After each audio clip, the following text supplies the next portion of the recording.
সবাইকে শুভেচ্ছা। আমাকে শোনা যাচ্ছে? Bangladesh lawyers and law association Bangladesh, sorry, lawyers and law student association. আজকের এই আমি যেটা শিরোনাম দিয়েছি আসলে আইন আড্ডা। তো সবাইকে শুভেচ্ছা জানাচ্ছি এবং প্রথমেই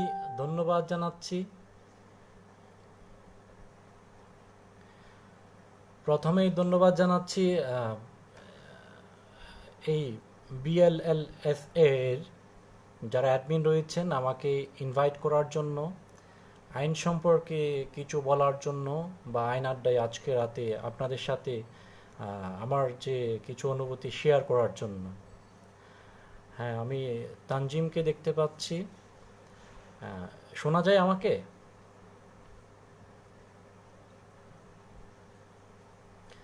হ্যাঁ তানজিম, ওয়ালাইকুম আসসালাম। ওকে। এবং আমি আশা করি, যেহেতু এই অ্যাসোসিয়েশনের নাম Bangladesh lawyers and law student association, so I think এখানে লয়ার্স এবং ল স্টুডেন্ট সবাই আছে। স্পেশালি এই গ্রুপটাকে আমি ফলো করতে চেষ্টা করি, মাঝে মাঝে দেখি। তো আমার যেটা মনে হয়েছে এখানে অনেক বেশি ইয়াং ব্লাড, অনেক বেশি। তার মানে এখানে অনেক ল স্টুডেন্টস এবং যারা গ্র্যাজুয়েশন এখনও কমপ্লিট করেনি অথবা কমপ্লিট করে অনেকেই শিক্ষানবিশ হিসেবে কাজ করছে, এরকম অনেকেই আছে। মোরওভার মিস্টার রাশেল সিদ্দিকি, যিনি এটার মেইন অ্যাডমিন হিসেবে কাজ করে, ওনাকেও আমি দেখি এবং আমার খুব ভালো লাগে যে উনি অনেক অ্যাক্টিভলি চেষ্টা করে যে এই গ্রুপটাকে অ্যাক্টিভেট রাখার জন্য। এবং এখানে বিভিন্ন বিষয়াদি, আইন বিষয়ে অনেক বিষয় শেয়ার করে, খুঁটিনাটি বিষয়, which are more useful for the not only lawyers, students and lawyers, but also for all the uh, person concerned in legal arena. Okay.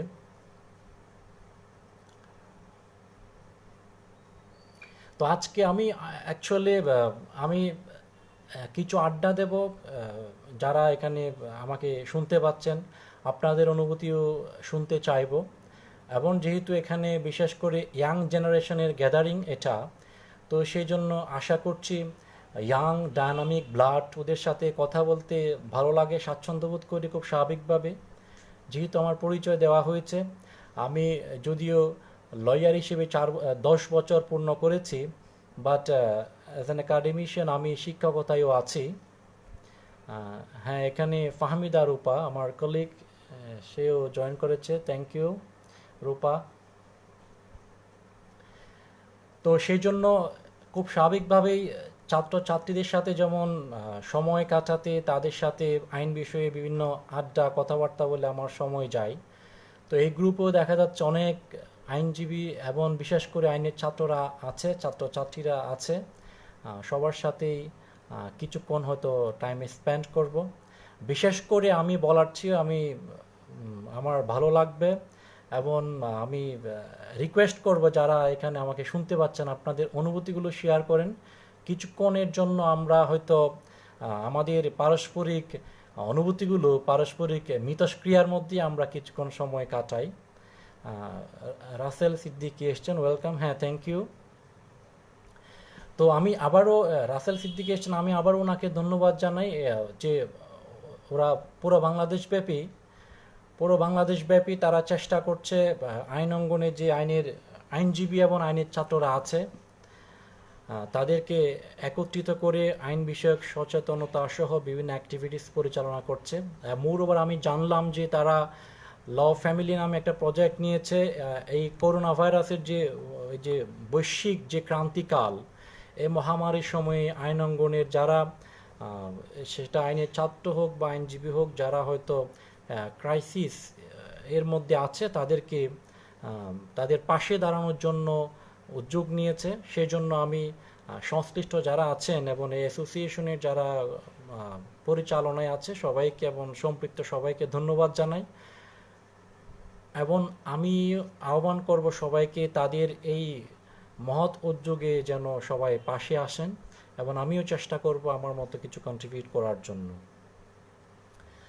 তো আইন অঙ্গনে বা আইন নিয়ে যখন আমরা কথা বলি তখনই আসলে আমাদের কাছে একটা বিষয় খুব পরিষ্কার হয়ে যায়, বা যেটা এখন করোনার মধ্যে আমরা খুব পরিষ্কারভাবে বুঝতে পারছি, সেটা হচ্ছে আইন ছাড়া আসলে সমাজ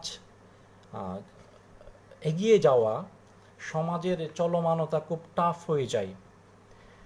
তো করোনার মধ্যে দীর্ঘদিন আদালত বন্ধ আছে, আপনারা সবাই জানেন। আজকে সকালেই কিন্তু একটা নতুন আইন হয়েছে, তথ্য প্রযুক্তি ব্যবহার সম্পর্কিত আইন 2020। আজকের মন্ত্রিপরিষদ এর মিটিংয়ে অ্যাপ্রুভাল দিয়েছে এই অর্ডিন্যান্সটা পাশ করার জন্য।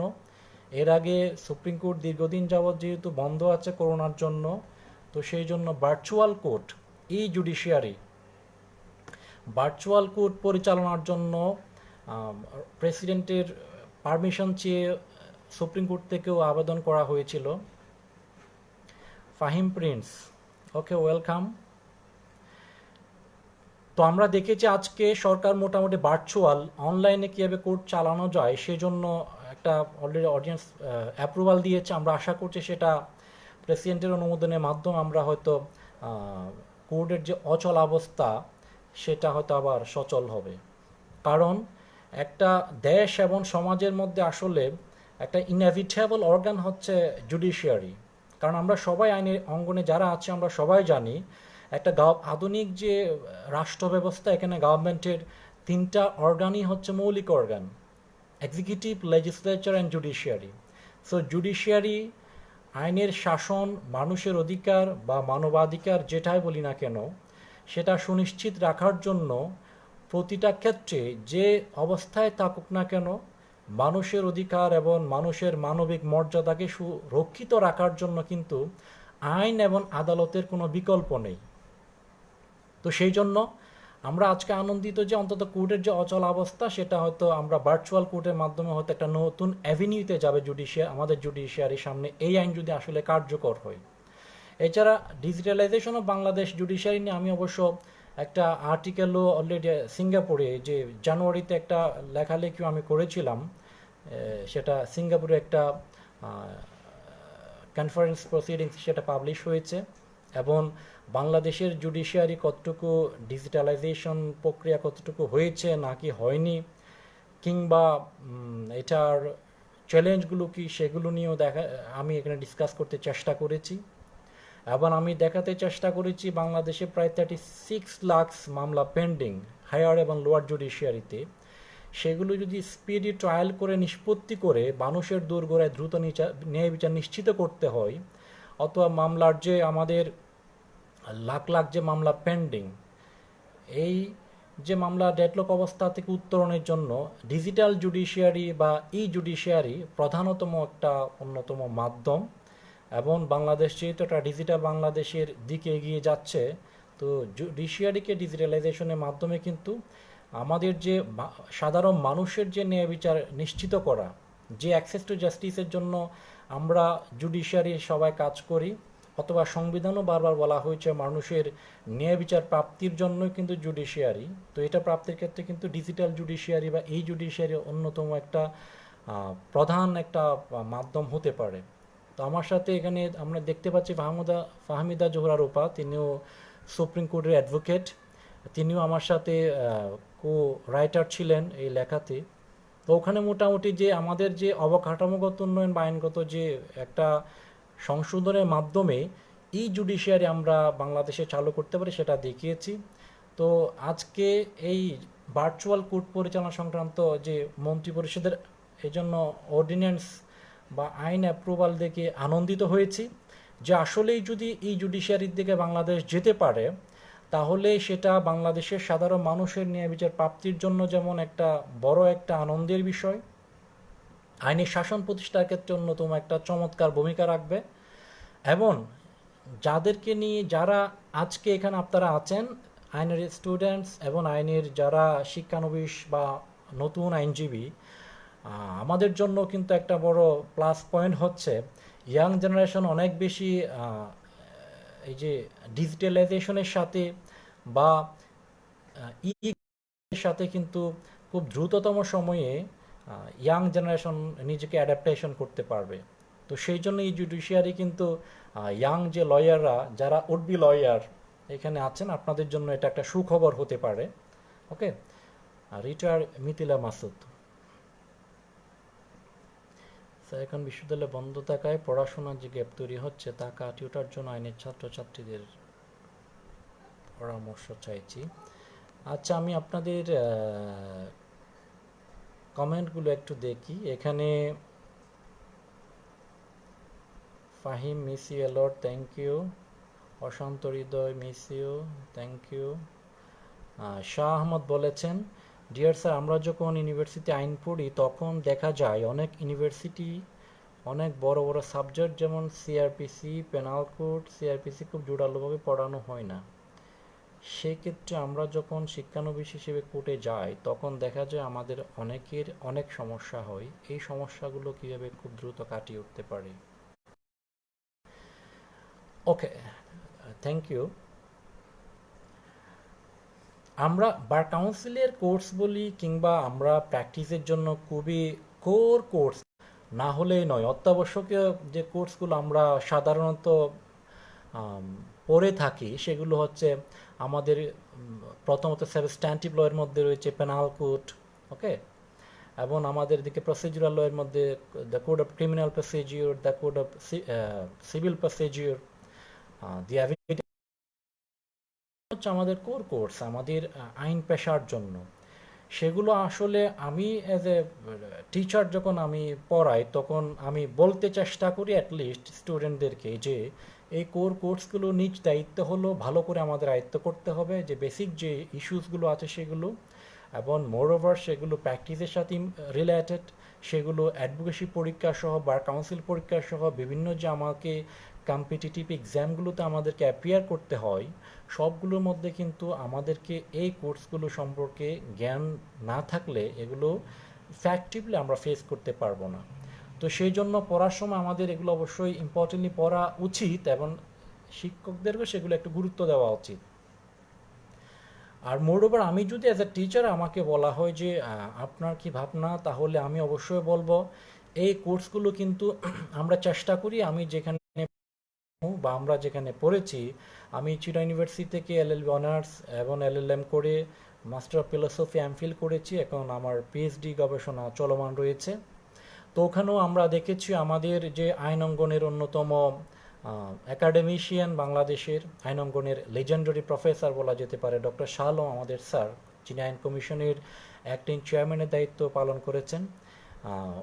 উনি পাইওনিয়ারে বাংলাদেশে ক্লিনিক্যাল লিগ্যাল এডুকেশন সিস্টেম চালু করার ক্ষেত্রে। সেটা হচ্ছে আসলে মূলত আইনটাকে খুব প্র্যাগমেটিক ওয়েতে, প্র্যাকটিক্যাল ওয়েতে পড়ানোর চেষ্টা করা। স্টুডেন্ট লাইফের ছাত্র অবস্থায় শিক্ষা জীবনেও একজন আইনের ছাত্রকে আইনজীবী হিসেবে নিজের মধ্যে একটা লিগ্যাল মাইন্ড ক্রিয়েট করা, অথবা তাকে বিভিন্ন কেসের মধ্যে এঙ্গেজ করে, তাকে কমিউনিটি সার্ভিসের মধ্যে এঙ্গেজ করে, অ্যাসাইনমেন্ট দিয়ে লিগ্যাল সার্ভিস এঙ্গেজ করে এবং কোর্সগুলোকে প্র্যাগম্যাটিক ওয়েতে পড়ানোর মাধ্যমে প্র্যাকটিস ওরিয়েন্টেড একজন ল গ্র্যাজুয়েট তৈরি করার জন্য কিন্তু উনি চেষ্টা করেছে। চীন ইউনিভার্সিটিতে আমাদের কিন্তু ওভাবে একাডেমিক লাইফে ওরকম সব চেষ্টা করেছে এবং আমরা উপকৃতও হয়েছি। এবং আমি এটা চেষ্টা করছি যে এই সিআরপিসি, পেনাল কোড, এভিডেন্স ল এগুলোকে প্র্যাকটিক্যাল ওয়েতে কীভাবে পড়ানো যায়, মুটকুড মক ট্রায়াল এগুলো কীভাবে ল স্কুলগুলোতে আরও বেশি ইফেক্টিভ করা যায়, এবং যাতে করে কোর্স বিভিন্ন লয়ারদেরকে যদি প্র্যাকটিসিং লয়ারদেরকে যদি নিয়ে এসে কোর্সগুলো পড়ানো হয়, আমার মনে হয় এই কোর্সগুলো অনেক বেশি প্র্যাকটিস ওরিয়েন্টেড এবং অনেক বেশি ইফেক্টিভলি শেখানো সম্ভব মনে করি আর কি। তো আমিও সেই চেষ্টা করছি। আর আপনারা যদি শিক্ষানবিশ অবস্থা এগুলো যদি কোনো ল্যাকিংস থাকে, ইন দ্যাট কেস যারা হয়তো মিস করেছেন অনেকেই, হয়তো স্টুডেন্ট লাইফে আমরাও দেখতাম অনেকগুলো সাবজেক্ট হয়তো অত গুরুত্ব দিতাম না আমরা, তো পরে এসে দেখা যাচ্ছে এগুলো আমরা বুঝতাম আসলে কেন পড়ি নাই। আমি নিজেও বলতে পারি যে এই এখনও আমি 10 বছর আমার আইন অঙ্গনে অ্যাডভোকেটশিপ হয়েছে, আমি পড়াচ্ছি ইউনিভার্সিটি, এখনও আমি ফিল করি আমার যে যে সাবজেক্টগুলোতে আমি অ্যাটেন্টিভ ছিলাম না, যে সাবজেক্টগুলোতে আমি কম গুরুত্ব দিয়েছি সেগুলোতে আমি এখনও সাফার করছি। তো এই জন্য এই মেসেজটা আমি স্টুডেন্টদের দিতে চাই, যারা ছাত্র অবস্থায় আছেন এখনও, আপনারা কোনো সাবজেক্টকে অবহেলা করবেন না, তাহলে এটা পড়ে ওই ল্যাকিংসটা কিন্তু প্রফেশনাল লাইফে থেকে যায়। আর যারা বিশ্ববিদ্যালয় থেকে বেরিয়ে শিক্ষানবিশ হিসেবে আছেন শিক্ষানবিশ হিসেবে আছেন তাদেরকে বলবো আপনারা সিআরপিসি, বিশেষ করে যেগুলো প্র্যাকটিস ওরিয়েন্টেড সাবজেক্ট, এগুলো আপনারা যখন কোর্টে যাওয়া শুরু করেছেন আপনি মোটামুটি এই আইনগুলো জানেন এবং দেখেছেন, ডিটেলস না জানলেও মিনিমাম আইডিয়া আপনার রয়েছে। আমি অবশ্যই বলবো যে শিক্ষানবিশদেরকে খুব দ্রুততম সময়ে যদি আপনি আইন অঙ্গনে নিজেকে কোআপ করতে চান এবং আপনার লিগ্যাল স্কিল, অ্যাডভোকেসি স্কিলটা আপনি ডেভেলপ করতে চান খুব দ্রুততম সময়ে, তাহলে আমি সাজেস্ট করি এরকম, আপনি যে মামলাটা আপনার সিনিয়রের সাথে করছেন সেই মামলাটা আপনি ফাইলটা দেখেন। একা যখন সিনিয়র চেম্বারে বসে থাকবেন, যে মামলাটা আপনি আজকে গিয়েছেন সিনিয়রের সাথে সেই মামলাটা আপনি দেখেন। এই মামলার যে, ফর এক্সাম্পল এটা ক্রিমিনাল কেস, আপনি এই মামলার এফআইআর কি হয়েছে, এটা ইনভেস্টিগেশন রিপোর্টে কি এসছে, এটা সিজার লিস্টে কি কি রয়েছে, এবং এই মামলাটা কোন আইনে হয়েছে, ঘটনা কি, ওকে, এবং কোন আদালতে হয়েছে, এই বিষয়গুলো আপনি নথিটা দেখে আপনি পড়েন। পড়ার পর আপনি নিজে নিজে চিন্তা করেন এই মামলাটাতে আসলে ক্রিমিনাল কেসে পেনাল কোডে কোন কোন সেকশন এসছে। চুরির সেকশন রয়েছে 379, এটা এসছে নাকি ডাকাতি সেকশন এসছে নাকি মার্ডারের সেকশন এসছে, নাকি অন্য কোনো আইনে ক্রিমিনাল কেস হয়েছে, ফর এক্সাম্পল এখন ডিজিটাল সিকিউরিটি অ্যাক্ট হয়েছে 2018-এ, নাকি ওটা ওই আইনের মামলা, তাহলে ওটা ট্রাইব্যুনালে যাচ্ছে। তাহলে ওই নির্দিষ্ট মামলাটা আপনি স্টাডি করেন এবং ওটা কোন আইনে হয়েছে আপনি সেই আইনটা বইটা খুলে দেখেন, ওই আইনের সেকশনে কি লেখা আছে ওই সেকশনের সাথে আপনার ফ্যাক্টটা মিলিয়ে পড়েন। এবং আপনি যখন আপনি এফআইআরটা পড়ছেন অথবা এটা জামিনের আবেদন করছেন, সেটা কোন কোর্টে যাবে এবং সেটা বেইলেবল নাকি নন বেইলেবল, সেটার জন্য আপনি প্রসিডিউরাল ল পড়তে হবে। সিআরপিসির আপনার পিছনে তফসিল 5 বলে দেওয়া আছে বেইলেবল নন বেইলেবল, এগুলো বলে দেওয়া আছে, তাহলে আপনি বেইলেবল নাকি নন বেইলেবল সেটা বলতে পারছেন।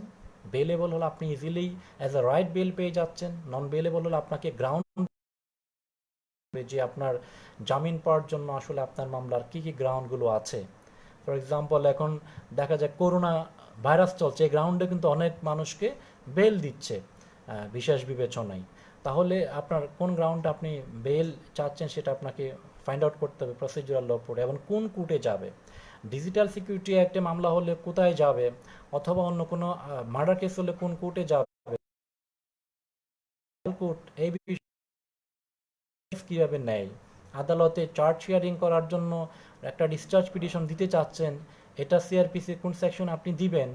If you want to know this matters you have to go through the procedural law as well as substantive law for a complete idea or complete skill about specific record of the case. তো আপনি একটা case পরে যদি আপনি দেখা যায় ওই কয়েকটা সেকশন এবং প্রসিডিউরাল লটা পড়েন, এভাবে যদি আপনি 10টা-20টা মামলা স্টাডি করেন, আমার মনে হয় আপনার প্র্যাকটিসের ক্ষেত্রে একটা বৃহৎ অংশ আপনার আয়ত্তে চলে আসবে। কারণ আপনারা প্র্যাকটিস যারা করে আসলে তারা অনেক দেখে, এই ক্রিমিনাল প্র্যাকটিসে যেমন 10-20টা মামলা করলে দেখা যায় এখানে ম্যাক্সিমাম একই সেকশনগুলোই দেখা যায়, যে চুরি ডাকাতি ছিনতাই বা মারধর, হার্ট গ্রিভিয়াস হার্ট, এই যে কমন কিছু সেকশন অ্যাভেলেবেল থাকে প্রায় মামলাগুলোতে। এছাড়া কিছু স্পেশাল কেস তো আছে, ডিজিটাল সিকিউরিটি অ্যাক্ট, নারী শিশু নির্যাতন ট্রাইব্যুনাল বা আদার্স যে বিষয়গুলো। সিভিল কেসের ক্ষেত্রে হয়তো সিমিলার ইস্যু, আপনার দেখা যায় অসংখ্য মামলায় হচ্ছে SR Act 42 সেকশনে কিন্তু অসংখ্য মামলা দুনিয়ার, বাংলাদেশে তো আপনার একটা বড় অংশের মামলা হচ্ছে আপনার 42 ডিক্লারেশন স্যুট কি জন্য, খতিয়ান সংশোধনের জন্য, রেকর্ড সংশোধনের জন্য, অথবা আপনার একটা বিপুল অংশের যারা কর্পোরেট লয়ার আছে তারা মামলা করে এই যে চেক ডিসঅনার কেস, তো এটা একটা section 138 of the negotiable instrument act, একটা সেকশনে আপনার প্রচুর মামলা এখানে হচ্ছে। তো এই জন্য আমি বলবো যারা আচ্ছা প্রশ্ন করেছেন কি, যারা যে সিআরপি সিপিসি বা যারা শিক্ষানবিশ হিসেবে আছেন, আপনারা চাইলে ওভাবে হয়তো একটু আপনারা যদি পড়াশোনা শিক্ষানবিশ হওয়ার পরে কোর্টে যাওয়ার পরে যদি মনে করেন যে আমার বই তো ক্লোজ, এখন আর প্রয়োজন নেই বই খাতার, এখন আমি শুধুমাত্র ইয়া করলেই হবে, এই যে কোর্টে গিয়ে সিনিয়রের সাথে থাকলেই হবে, আমার পড়াশোনার প্রয়োজন নেই, এটা আমি বলবো এটা ভুল ধারণা। আপনারা যদি কোর্টে যাওয়াকালীন সময়ে আপনি সরাসরি প্রসিডিউরাল লগুলোতে কোর্টের বিভিন্ন কোর্টে বা সেরেস্তায় গিয়ে প্র্যাকটিক্যাল যে ইস্যুসগুলো জানছেন, অ্যাট দ্য সেম টাইম আপনি যদি এই ইস্যুগুলোর সাথে আপনার আইনের সাথে আপনি যে আইনটা যে থিওরি আপনার বাসায় শেলফে আছে সে বইয়ের সাথে মিলিয়ে দেখেন, তখন আপনার আইনের আন্ডারস্ট্যান্ডিং পাওয়ারটা, আপনার অ্যানালিটিক্যাল পাওয়ারটা, আপনার অ্যাডভোকেসি স্কিলটা কিন্তু দ্রুততম সময়ে আপনার ম্যাচুরিটিতে চলে যাবে। এরপরও আসলে আমাদের কমপ্লিট লার্নিং বলতে কোনো কথা নেই। আমাদের আইন অঙ্গনে আমরা বলে থাকি, বিভিন্ন পেশায় বলে থাকি যে আমি এখানে জব করছি, এটা করছি, আর আমরা বলে থাকি যে আমি আইন প্র্যাকটিস, ল প্র্যাকটিসে আছি, আইন চর্চায় আছি। সেটা ডক্টর কামাল হোসেন বা ব্যারিস্টার রফিকুল হক বলেন, কিংবা একজন আজকে আইনজীবী হয়েছে সে বলেন, সবাই কিন্তু ল প্র্যাকটিসে করে। অর্থাৎ আমরা সবসময় কিন্তু এই নতুন নতুন সব আইনগুলোকে নতুন নতুন কেস আসে, এগুলোতে প্র্যাকটিসের মধ্যে, চর্চার মধ্যেই আসি আমরা, একটা লার্নিং প্রসেসের মধ্যেই আছি। কারণ এই যে প্র্যাকটিসটা হচ্ছে একটা নেভার এন্ডিং লার্নিং প্রসেস। ওকে, আমাদের পড়াশোনার মধ্যেই যেতে হয়। তো সেই জন্য থিওরি এবং প্র্যাকটিস দুটোই একসাথে হচ্ছে ব্রিজ, এগুলোর সাথে ডিসকানেক্টেড হওয়া যাবে না। আপনারা যারা শিক্ষানবিশ আছেন তাদের প্রতি পরামর্শ থাকবে যে আপনি করে যাচ্ছেন, বাট আপনি বই থেকে সরে যাবেন না। You cannot disconnect between theory and practice. Okay, আপনি কোর্টে যখন যাচ্ছেন, বিভিন্ন সেরেস্তায় যাচ্ছেন, কোর্টে পিটিশন দিচ্ছেন, তখন আপনি প্র্যাকটিসগুলো শিখছেন কিসের? প্রসিডিউরালের প্র্যাকটিসগুলো শিখছেন। আপনি থিওরিগুলো শিখেছেন, এটা অ্যাপ্লাই কীভাবে হচ্ছে সেটা আপনি দেখছেন। তো এই অ্যাপ্লিকেশনটা দেখতে দেখতেই কিন্তু আপনি আপনার স্কিলটা বৃদ্ধি পাচ্ছে, আপনার থিওরি এবং প্র্যাকটিসের সময় স্কিলটা বৃদ্ধি পাচ্ছে। মার্জিয়া, ওকে, ওয়েলকাম। রাজীব হাসানকে দেখতে পাচ্ছি, লামিয়াকে দেখতে পাচ্ছি। আরেকজন বলেছে কি, স্যার এখন বিশ্ববিদ্যালয় বন্ধ থাকায় পড়াশোনায় যে গ্যাপ তৈরি হচ্ছে তা কাটিয়ে ওঠার জন্য আইন ছাত্রছাত্রীদের জন্য আপনার পরামর্শ চাইছি। আমি যতটুকু জানি সরকারের শিক্ষা মন্ত্রণালয়ের পরামর্শ নির্দেশনায় ইউনিভার্সিটি গ্র্যান্ট কমিশন ইউজিসির গাইডলাইনের আলোকে বিভিন্ন প্রাইভেট ইউনিভার্সিটি অনলাইন ক্লাস নিচ্ছে। আমাদের বুঝতে হবে ক্রাইসিস মুহূর্তে আমাদের যতটুকু অপরচুনিটি আছে সেটা আমাদেরকে অ্যাভেল করতে হবে। তো আমরা যেহেতু এখন ক্লাসরুমে আমরা নেই, আমরা ক্লাসরুমকে সবাই ফিল করি, আমরা মিস করি, আমরা জানি ক্লাসরুমে ইফেক্টিভ প্ল্যাটফর্ম ফর এডুকেশন, কিন্তু এরপরেও কিন্তু আমরা একেবারেই বসে থাকলে হবে না। অনলাইন যে ক্লাসগুলো হচ্ছে এগুলোতে আমরা অ্যাটেন্ড করতে পারি। আমার মনে হয় এটা তো একটা এনজয়েবল ব্যাপার যে আমরা সবসময় সামনাসামনি ক্লাস করি, এখন অনলাইনে এই যে আমরা এখন কথা বলছি এখন, এটা তো আসলে হয়তো একটা করোনাকালে অনেকে সবাই ফ্রিও আছে, এই জন্য অনেকে হয়তো ফেসবুকেও আছে বা কথা বলছি সবাই, কিন্তু এটা যদি ক্রাইসিস মুহূর্ত না থাকতো হয়তো আমরা এই লাইভ প্রোগ্রামগুলোতে আসতাম না বা অনেকেই আসতো না। তো এই জন্য যারা বিশ্ববিদ্যালয়ে আমার মনে হয় অনলাইনে যে ক্লাসগুলো হচ্ছে আপনারা এগুলোতে অ্যাটেন্ড করে ওখানে আপনারা শেয়ার করতে পারেন। এবং অনলাইন আরেকটা সুবিধা হচ্ছে আপনি বাসায় রিল্যাক্স মোডে বসে ক্লাসগুলো নিতে পারছেন, অ্যাটেন্ড করতে পারছেন। ক্লাসরুমে তো আবার টিচাররা বিভিন্ন একটু ঝাড়ি মারার বিষয় আছে, পড়া ধরার বিষয় আছে, অনলাইনে ক্লাসগুলো বাসায় বসে বসে একদম শোনা যাচ্ছে, অ্যাটেন্ড করা যাচ্ছে। তো আপনি আপাতত অনলাইনে যে ক্লাসগুলো আছে সেগুলোতে অ্যাটেন্ড করুন। এছাড়াও আমরা আশা করি অনলাইনে ক্লাস নেওয়ার পরও বিশ্ববিদ্যালয় যখন ওপেন হবে, খুলবে, যে বিষয়গুলো অনলাইনে আলোচনা হয়েছে আমার মনে হয় প্রত্যেক শিক্ষকের উচিত এবং আমাদের উচিত হবে সেগুলো আবার রিভিউ করে সেগুলো কাভার করার জন্য চেষ্টা চালানো আর কি। এরপরে কোনো ল্যাকিংস থাকলে, যেহেতু এটা একটা আমাদের মহামারীর মধ্যে আমরা যাচ্ছি, আমাদের যে গ্যাপগুলো ল্যাকিংসগুলো আমাদের পুষিয়ে নিতে হবে after the situation becomes natural বা জেনারেল। সিচুয়েশন যখন নর্মাল হবে তখন আমরা হয়তো গ্যাপগুলো পুষিয়ে নিতে হবে। আকিব মাহমুদ বলছেন, sir tell us about law students role in legal education sector. আইনের ছাত্রদের যে আইনের ছাত্রদের আইন শিক্ষার ক্ষেত্রে আইনের ছাত্রদের ভূমিকা। হ্যাঁ, আইন শিক্ষার ক্ষেত্রে আইনের ছাত্রদের ভূমিকা নিয়ে আমি একটু আগে যেটা বলেছিলাম যে আধুনিক আইন শিক্ষা পদ্ধতির ক্ষেত্রে একটা যেটা ঢাকা বিশ্ববিদ্যালয়ে প্রফেসর মিজান স্যার, যিনি ন্যাশনাল হিউম্যান রাইটস কমিশনের চেয়ারম্যান ছিলেন, স্যার এবং আমাদের ডক্টর শাহ আলম স্যার, ওনারা জয়েন্টলি এই দেশে ক্লিনিক্যাল লিগ্যাল এডুকেশন আইনটাকে আরও প্রায়োগিকভাবে কীভাবে নতুন মেথড উপস্থাপন করা যায় ল স্কুলগুলোতে সেই চেষ্টা করেছে এবং চলমান আছে। এই ক্লিনিক্যাল লিগ্যাল এডুকেশনের অন্যতম একটা অ্যাসাইনমেন্ট হচ্ছে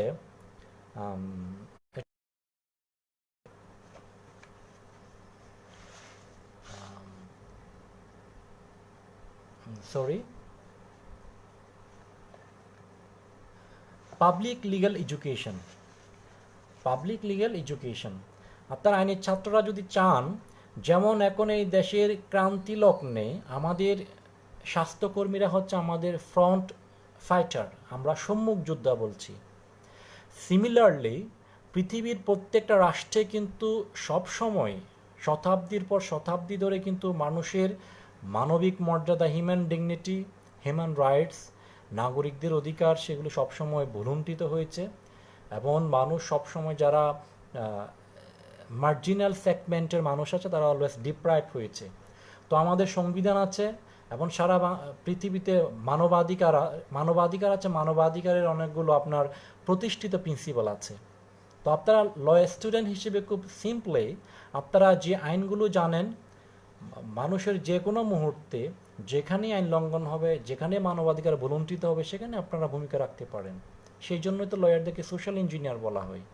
আপনারা এই যে বললাম আমি পাবলিক লিগ্যাল এডুকেশন, আমি তো মনে করি আইনের ছাত্ররা যখন সুযোগ পায়, এলাকায় যায় অথবা যে ভ্যাকেশন পাচ্ছে, এখন সাধারণ নাগরিকদের মধ্যে স্কুলে গিয়ে, বিভিন্ন প্রাইমারি স্কুল, হাই স্কুলে গিয়ে বা নিজের কমিউনিটিতে, নিজের গ্রামের মধ্যে আপনারা আইনি সচেতনতা সৃষ্টি করতে পারেন, লিগ্যাল অ্যাওয়ারনেস বিল্ড আপ করতে পারেন। তাদের যে বেসিক রাইটস এবং যে নাগরিক যে অধিকারগুলো আছে সেগুলো নিয়ে আপনারা তাদেরকে শেখাতে পারেন। নাগরিক অধিকারগুলো আমাদের সংবিধানে বলে দেওয়া আছে। আপনারা আইন স্টুডেন্টরা সংবিধান প্রথম সবাই পড়েছেন। আমাদের আর্টিকেল 26 থেকে 44 পর্যন্ত প্রত্যেকটা নাগরিকের যে ফান্ডামেন্টাল রাইটসগুলো আছে এগুলো আপনারা জানেন। এবং যারা মানবাধিকার পড়েছেন সবারই পড়া উচিত। আমাদের যে EDHR 33 যে হিউম্যান রাইটসগুলো রয়েছে এগুলি সম্বন্ধে প্রাইমারি আইডিয়া নিয়ে আপনারা এই যে নলেজগুলো আপনারা কমিউনিটিতে ডিসেমিনেট করতে পারেন। ডেভেলপিং স্টেটগুলো, বাংলাদেশের মতো গরিব দেশগুলো, ডেভেলপিং স্টেটগুলোর মেইন চ্যালেঞ্জ এর মধ্যে অন্যতম হচ্ছে আপনার রুল অফ ল, আইনের শাসন, মানবাধিকারের ঘাটতি। তো সেই জন্য আইনের ছাত্র খুব ইম্পর্ট্যান্ট ভূমিকা রাখতে পারে এক্ষেত্রে, যে তারা তাদের কমিউনিটিকে তাদের মানুষের মৌলিক অধিকার সম্পর্কে সচেতন করা। পাবলিক লিগ্যাল এডুকেশন বলা হচ্ছে সেটা। যখনই সময় পাবেন আপনার ফ্যামিলিতে, আপনার পরিবারে, আপনারা বিভিন্ন এলাকায় গিয়ে আইনের ছাত্র মিলে আপনারা পাবলিক অ্যাওয়ারনেস হিসেবে সেমিনার আয়োজন করেন। আমাদের যে বিভিন্ন ইস্যুসগুলো চলে আসে বিভিন্ন সময়, সামাজিক অবক্ষয়ের ইস্যুসগুলো বিভিন্ন সময় অনেকে আন্দোলন করতে দেখেছি, আমি তো ক্লাসরুমেও বলি। আপনার এই প্রিজিং নিয়ে বিভিন্ন ইস্যুসগুলো আছে, এরপরে গিয়েছে এখন চলছে কোভিড-19 বিরুদ্ধে আমরা যুদ্ধ করছি। আপনারা জানেন কি না, আমাদের কিন্তু কোভিড-19 এই যে সংক্রামক রোগ নিয়ন্ত্রণের জন্য কিন্তু 2018 একটা আইন আছে। সেই আইন অনুযায়ী কিন্তু স্বাস্থ্য অধিদপ্তর আমাদের কিন্তু ওই যে বিভিন্ন নির্দেশনাও ইতিমধ্যে জারি করেছে। আপনারা জানেন হয়তো যে সারা দেশের মধ্যে যে 64 জেলাতে একেবারে কিছুদিন, আমরা তো এখন লকডাউন খুলে ইজি অবস্থায় আসছি, আমাদের যে লকডাউন মেনটেন করার জন্য বিভিন্ন বিধিমালা আরোপ করেছে। তাহলে এই আইনগুলো আমাদের জানতে হবে, আপডেট আইনগুলো জেনে এগুলো ফেসবুকের মাধ্যমে হোক, সরাসরি যে কোনো কমিউনিটিতে হোক, আপনার ফ্রেন্ড সার্কেল হোক, এগুলো নিয়ে অ্যাওয়ারনেস বিল্ড আপ করা। এই কাজগুলো আপনি স্টুডেন্ট লাইফে করতে পারেন। এই কাজগুলো যারা করে তারাই কিন্তু আলটিমেটলি সমাজের সাথে কমিটেড হয়ে যায়। তারাই সত্যিকার অর্থে আসলে আইনজীবীদের যে ভূমিকা সেটা স্টুডেন্ট লাইফ থেকে যারা এভাবে পালন করে তারাই কিন্তু প্রফেশনাল লাইফে গিয়ে সাকসেসফুল, এবং তারাই কিন্তু একজন সফল আইনজীবী হিসেবে খুব দ্রুত সময় নিজে গড়ে তুলতে পারে। কারণ আপনি যখন মানুষ আস্থা রাখবে আপনার উপর, আইনজীবীর বা আইনের ধারক হিসেবে, তখন আপনার কাছে মানুষ আস্থাশীল যদি হয়, মানুষ আপনার কাছে আসবে কাউন্সিলিংয়ের জন্য। কারণ এখন আমাদের তো একটা আমাদের একটা অ্যাডভার্স কনসেপ্ট রয়েছে যে আইনজীবী চেম্বারে যাব, কোর্টে যাব, না বাবা। এই কনসেপ্টটা আসলে লয়াররা তো সমাজ বিনির্মাণের জন্য কাজ করবে, এই কনসেপ্টটা আমাদের ফিরিয়ে আনতে হবে। আমি একটু আগে বলছিলাম যে আমাদেরকে যখন আমাদের স্যাররা বিশ্ববিদ্যালয়ে পড়িয়েছিল, আমাদের এই মোটিভেশন দিয়েছিল যে you are the social engineer, you are going to be social engineer, তোমরা সমাজ বিনির্মাণ প্রকৌশলী হতে যাচ্ছ। তোমরা কেন, এই কেনটার উত্তর আমি একটু করে আপনাদেরকে জানাতে চাই যে কেন সোশ্যাল ইঞ্জিনিয়ার, কেন আমাদের যে bar council rules and order, Bangladesh bar council legal practitioner order to 1972, এই আইনের আন্ডারে কিন্তু বাংলাদেশে বার কাউন্সিল রয়েছে। আমরা অ্যাডভোকেট এনরোলমেন্ট হই এবং এই আইনের মধ্যে বার কাউন্সিলকে একটা সেন্ট্রাল বডি হিসেবে ঘোষণা করা হয়েছে। বার কাউন্সিল পরীক্ষা গ্রহণ করবে এবং অ্যাপ্রুভাল দেবে অ্যাডভোকেট হিসেবে, অ্যাডভোকেটদের আচরণবিধি প্রণয়ন করবে, নিয়ন্ত্রণ করবে, ডিসিপ্লিনারি অ্যাকশন নেবে, অ্যাডভোকেটদের কল্যাণাদি নিশ্চিত করবে। এই যে এখন কোভিড-19 চলছে, আইনজীবীরা ক্রাইসিসে আছে, ওই সময় বার কাউন্সিল একটা গার্ডিয়ান হিসেবে তাদের কল্যাণে এগিয়ে আসবে। ওকে, তো এই যে বিষয়গুলো বলে দেওয়া আছে বার কাউন্সিল, এবং আপনারা যারা অলরেডি শিক্ষানবিশ আছেন বা স্টুডেন্ট আছেন, আপনারা সবাই কিন্তু দেখা যাচ্ছে বার কাউন্সিলে পরীক্ষা দিয়ে আপনাদেরকে অ্যাডভোকেট হতে হবে। এবং যারা অ্যাডভোকেট হয়েছেন তারাও জানেন হয়তো ওই বার কাউন্সিল রুলের মধ্যে একটা অ্যাফিডেভিট আছে, অ্যাডভোকেটদের জন্য একটা অ্যাফিডেভিট আছে। অ্যাফিডেভিটটা আমি পুরোটা পড়ছি না, অ্যাফিডেভিটের শেষের অংশটা আমি একটু পড়ি। সেটা হচ্ছে, I will always be vigilant in the protection of human rights and thus work towards building a society in which the rule of law, fundamental human rights and freedom, equality and justice, political, economic and social will be secured for all citizens. এটা অ্যাডভোকেটদের শপথ এর শেষের অংশ। এখানে বলে দেওয়া আছে যে একজন অ্যাডভোকেট শপথ বাক্য পাঠ করছে, যখন সে সনদ নিচ্ছে, তখন যে আমি খুবই সক্রিয় থাকব মানবাধিকার সুরক্ষার জন্য এবং একটা সমাজ বিনির্মাণের জন্য, যে সমাজটার মধ্যে আইনের শাসন থাকবে, মৌলিক মানবাধিকার থাকবে এবং সমতা থাকবে, ন্যায় বিচার নিশ্চিত হবে, রাজনৈতিক, অর্থনৈতিক এবং সামাজিক সুবিচার নিশ্চিত হবে সকল নাগরিকের জন্য, ফর অল সিটিজেন্স।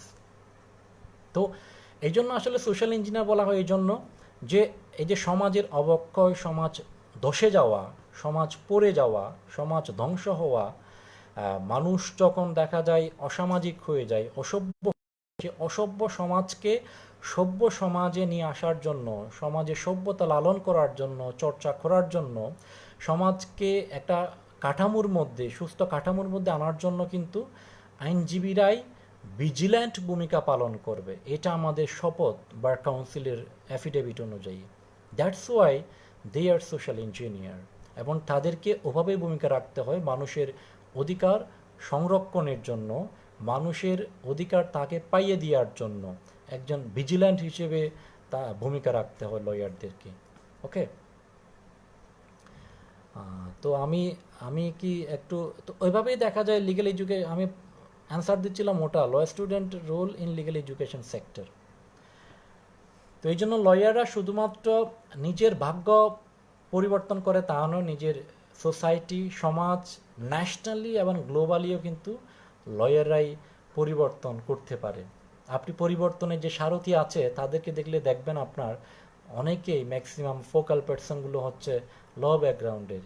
গান্ধীজি বলেন, আমাদের বঙ্গবন্ধু বলেন, শেরে বাংলা একে ফজলুল হক বলেন, আমেরিকার বারাক ওবামা বলেন, এবং সবাই কিন্তু ল ব্যাকগ্রাউন্ডের। এবং ল ব্যাকগ্রাউন্ডে যারা পড়ে তারাই আসলে নিজের অধিকার সম্পর্কে জানে, সমাজকে এগিয়ে নিয়ে যাওয়ার জন্য তারা কিন্তু অধিকার প্রতিষ্ঠায় গুরুত্বপূর্ণ ভূমিকা রাখতে পারে।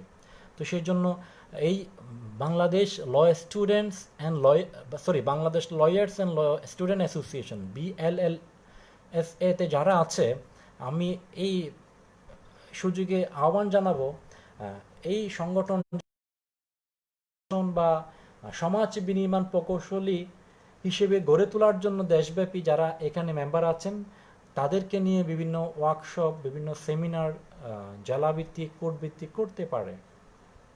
এর মাধ্যমে কিন্তু একটা সমাজে পরিবর্তনের জন্য ইতিবাচক ভূমিকা রাখতে পারে। এখন আপনারা প্রশ্ন করতে পারেন, স্যার শুধু আমরা সমাজের জন্য কাজ করে যাব নাকি? আমাদের পেটে ভাতের প্রয়োজন নাই? আমাদের নিজেদের তো চলতে হবে। এখন আমরা নিজে চলার জন্য, নিজে খেয়ে পরে বাঁচার জন্য কি করব? রাইট টু লাইফ এটা সবার জন্য সংবিধান স্বীকৃত। আসলে আগে নিজেকে বাঁচতে হবে, নিজেকে ডিফেন্ড করতে হবে, এরপরে সমাজকে ডিফেন্ড করতে হবে। তো এই জন্য অবশ্যই আমি সেটাও বলবো, আপনি যে এই কাজগুলো করবেন, পাবলিক লিগ্যাল এডুকেশন করবেন, আপনি সোশ্যাল ইঞ্জিনিয়ার হিসেবে গড়ে তোলার জন্য আপনি যখন কাজ করে যাবেন বিভিন্ন ক্ষেত্রে সমাজের, তখন সমাজ যখন আপনার উপর আস্থা রাখবে, এরা সত্যিকার অর্থে সমাজ বিনির্মাণের সারথি। এই বিশ্বাস, আস্থা যখন মানুষকে আপনি দিতে পারবেন, মানুষ অবশ্যই তখন আপনার প্রতি আসবে, আপনার কাছে আসবে, মানুষের সমস্যা নিয়ে, প্রবলেম নিয়ে, সমাজের ল্যাকিংসগুলো দূরীভূত করার জন্য অধিকার বঞ্চিত মানুষগুলো আপনার কাছে আসতে উৎসাহিত হবে। তখন তারা শুধু তার মাধ্যমে সেটেলমেন্ট করবে না, কোনো পলিটিক্যাল লিডার নিয়ে তাদের সমস্যা তারা সলভ করবে না, তারা আপনাদের কাছে, সোশ্যাল ইঞ্জিনিয়ারদের কাছেই আসবে। যারাই কোনো সমস্যায় পড়বে তারা কিন্তু আপনার কাছেই আসবে। আমরা কিন্তু দেখেছি সবসময় আপনার পলিটিক্যাল ক্রাইসিসের সময় কিন্তু আদালতই হচ্ছে একমাত্র আশ্রয়স্থল বাঁচার জন্য, এবং রাজনীতি সুস্থ অবস্থায় আসার জন্য, সমাজ সুস্থ অবস্থায় আসার জন্য। যেখানে অসঙ্গতি হয়, কোর্ট কাছারি, আইনজীবীরা কিন্তু গুরুত্বপূর্ণ ভূমিকা পালন করে।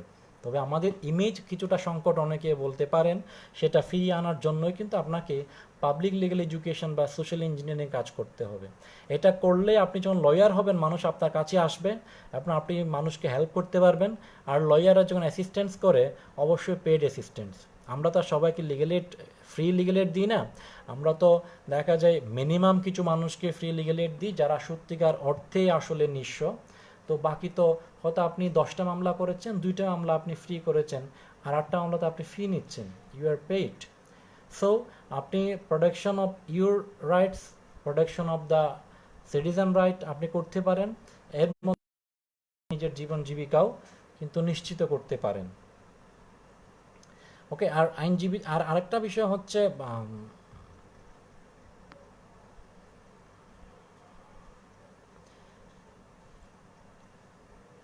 স্যার আপনার আইন বিষয়ে পড়তে আসার পর মজার কোনো ঘটনা আছে কি?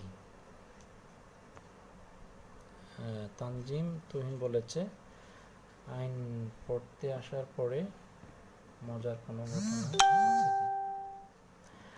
মজার ঘটনা হচ্ছে একটাই, আমি আইন বিষয়ে পড়তে এসেছি, 4 বছর পড়াশোনা করেছি চট্টগ্রামে, কিন্তু কোর্ট খুব কাছে থাকা সত্ত্বেও আদালতের চেহারা দেখি নাই। গ্র্যাজুয়েশনের পরে ইন্টিমেশন দেওয়ার জন্য প্রথম কোর্টে গিয়েছি। তো এত পাশে থাকার পরও, আইনের ছাত্র হওয়ার পরেও কিন্তু এই যে 4 ইয়ার্স চিটংয়ে ছিলাম, চিটংয়ের ছেলে, কোর্টে যাই নাই। ওই 4 বছর পড়াশোনা করেছি, এরপরে গিয়েছি। এটা খুব মজার লেগেছিল আমি যখন গিয়েছিলাম, যে আমার পাশে কোর্ট, আমি আইনের ছাত্র, 4 ইয়ার্স স্পেন্ড করলাম, কিন্তু কোর্টে আসলাম 4 বছর পরে ইন্টিমেশন দেওয়ার জন্য। মোসা রিপন বলেছে, স্যার আপনি তো অবশ্যই ছাত্র জীবনে সামাজিক কর্মকাণ্ডে যুক্ত ছিলেন, আপনার কাছ থেকে এমন কিছু শুনতে চাই, আমাদের আইন পরিবারে পদের সফল করার জন্য কি করতে পারি? আপনার পূর্ব অভিজ্ঞতা যদি আমাদের উপকারে আসে। হ্যাঁ, আমি স্টুডেন্ট লাইফে নিজের স্কিল ডেভেলপমেন্টের জন্য চেষ্টা করতাম। আমাদের যে বিশ্ববিদ্যালয়ের ডিবেট সংগঠন, আবৃত্তি সংগঠন, এগুলোতে একটু একটু সময় দিতে আমার ভালো লাগতো। আমি ভালো ডিবেটার বা আবৃত্তিকার নয়, বাট ভালো লাগতো বিতর্ক শুনতে, আবৃত্তি শুনতে। এবং এছাড়া আমার যে কমিউনিটির সাথে ইনভলভ হওয়ার জন্য, আমার আঞ্চলিক যে স্টুডেন্টদের নিয়ে যে বিশ্ববিদ্যালয়ে ফোরাম ছিল, আমার নিজের উপজেলা হচ্ছে চট্টগ্রামের রাঙ্গুনিয়া। তো রাঙ্গুনিয়ার ছাত্রছাত্রীদের নিয়ে স্টুডেন্ট ফোরাম রয়েছে বিশ্ববিদ্যালয়ে, সেটাতে আমি যুক্ত ছিলাম, এটাতে সম্পাদক হিসেবে দায়িত্ব পালন করেছি। সবাইকে নিয়ে একসাথে কাজ করতাম, সবাইকে নিয়ে বলতাম যে আমরা সবাই মজা করে একসাথে আড্ডা দিই, সবাই একে অপরের তুলি, এবং একে অপরের সাথে একটু চা নাস্তা খাই, এবং পাশাপাশি আমাদের এলাকার যে অসঙ্গতিগুলো আছে সেগুলো নিয়ে একটু ডিসকাস করি, যে আমাদের অনেক ভাইরা তো বিশ্ববিদ্যালয়ে পড়তে চায়, তাদেরকে আমাদের একটু কাউন্সিলিং করা উচিত। আমরা তো চান্স পেয়েছি, তারাও কেউ বিশ্ববিদ্যালয়ে চান্স পেতে পারে, এই জন্য কী কী টেকনিক অবলম্বন করা দরকার, কোন ওয়েতে যেতে হবে, তাদেরকে আমরা চলো পরামর্শ দিই। যারা নতুন ভর্তি হতো তাদেরকে হেল্প করা, এবং যারা রানিং স্টুডেন্ট আছে একে অপরের খোঁজ খবর নেওয়া। ওকে, আবার মাঝে মাঝে অনেকের বড় ভাইয়ের বড় বোনের বিয়ে হতো, তাদের বিয়েতে অ্যাটেন্ড করা। তো ওভাবে দেখার একটা মজার সময় কাটাতাম কমিউনিটিতে। এবং এলাকাতেও বিভিন্ন যে হিউম্যান রাইটসের অর্গানাইজেশন ছিল বা কিছু, এবং এলাকার যে সামাজিক সংগঠন ছিল সেগুলোতে সম্পৃক্ত থেকে চেষ্টা করতাম যে সামাজিক বিভিন্ন যে কাজগুলো করার জন্য। আমাদের যে রাস্তাঘাট থেকে শুরু করে অনেক অসঙ্গতিগুলো দেখা যেত পাড়া মহল্লায়, সেগুলো নিয়ে কাজ করতে চেষ্টা করতাম সবাইকে নিয়ে। আহ, করতাম তা না, আসলে এখনও করতে হয়, এখনও করি। তো আপনাদের যে প্রজেক্ট আছে সেটা ক্ষেত্রে আমার সিম্পল, যদি আপনি যদি শুধু এই নির্দিষ্ট প্রজেক্টের কথা বলেন, জাইন পরিবার প্রজেক্ট, এটা এটা খুব সিম্পল, আপনারা করতে পারেন। এখানে আমি দেখতে পাচ্ছি অ্যাবাউট 25,000-এর উপরে মেম্বার। তো এখানে আমাদের প্রথমে আসার কথা হচ্ছে যিনি এখানে মূল চালক আছেন, রাসেল সিদ্দিকী। ওয়ান্স এগেন জনাব বিজ্ঞ আইনজীবী Rasel Siddiqui, I thank him again here, যে উনি খুব অ্যাক্টিভ দেখি। তো আপনারা খুব আসলে আইনজীবী এবং শিক্ষানবিশ যারা আছে তাদেরকে একটা লিস্ট করে আপনি হয়তো তাদেরকে অনলাইনে মেসেঞ্জারে নক করতে পারেন। আপনি যদি আরও বেশি কানেক্টেড হতে চান, মেসেঞ্জারে অ্যাড হওয়ার পরে, মেসেঞ্জারে নক করার পরে আপনি নাম্বার নিতে পারেন, মোবাইল নাম্বার নিয়ে আপনারা টিম করে 10 জন বা 20 জন টিম করে তাদের সাথে কথা বলতে পারেন সবার সাথে। এখানে তো কথা দুইটা, একটা হচ্ছে অনেকেই ক্রাইসিসে আছে, তার একটু হেল্প প্রয়োজন, আর অনেকেই সলভেন্ট রয়েছে, সে কোঅপারেট করতে পারে। এখন আপনি দুই ক্যাটাগরি ভাগ করার জন্য আপনি খুব সিম্পলি কমিউনিকেট করতে পারেন। অর্গানাইজেশনের মূল কাজই হচ্ছে আপনার, প্রথমেই হচ্ছে আপনার কমিউনিকেশন, যোগাযোগ। এরপরে হচ্ছে কোঅপারেশন, যোগাযোগ করার ক্ষেত্রে অবশ্যই কোঅপারেশন লাগবে, একে অপরকে হেল্প করতে হবে। আপনারা প্রত্যেকে একজনের পক্ষে সম্ভব না, মিস্টার রাসেল একজন আছে উনি পারবে না, টিম ওয়ার্ক করতে হবে। অর্গানাইজেশন মানেই হচ্ছে টিম ওয়ার্ক। আর থার্ডলি হচ্ছে কোঅর্ডিনেশন, ওভারঅল কোঅর্ডিনেট করতে হবে একজনকে বা দুজনকে ওভারঅল কাজগুলো। তাহলে কমিউনিকেশন, কোঅপারেশন, কোঅর্ডিনেশন। আপনি যোগাযোগ করেন প্রতিনিয়ত সবার সাথে, আপনি প্রতিনিয়ত এখানে আপনি পারস্পরিক সহযোগিতা করেন প্রত্যেকের কাজে, এই মানসিকতা সবার মধ্যে সৃষ্টি হতে হবে।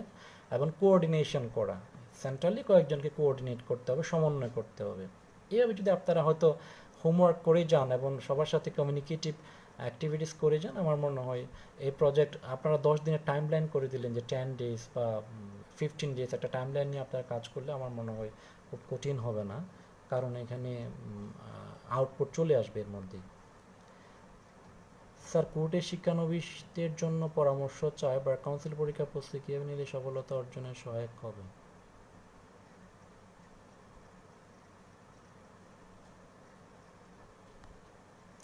কোর্টের শিক্ষানবিশদের জন্য পরামর্শ বা কাউন্সিল পরীক্ষা প্রস্তুতি, প্রথমে বলি কাউন্সিল পরীক্ষা প্রস্তুতির জন্য কথা একটাই, আইন অঙ্গনে আমরা ল প্র্যাকটিস করে আমাদেরকে পড়তে হবে। আমি এই জন্য বলি যে ইউনিভার্সিটি লাইফে পড়ার সময় আমি যতটুকু পারি আমি সতর্ক করে দিই, অ্যাটলিস্ট বার কাউন্সিলে যে 7-8টা মনে হয় এখন সিলেবাসে আছে, ওই কোর্সগুলো যেন ভালো করে পড়ে।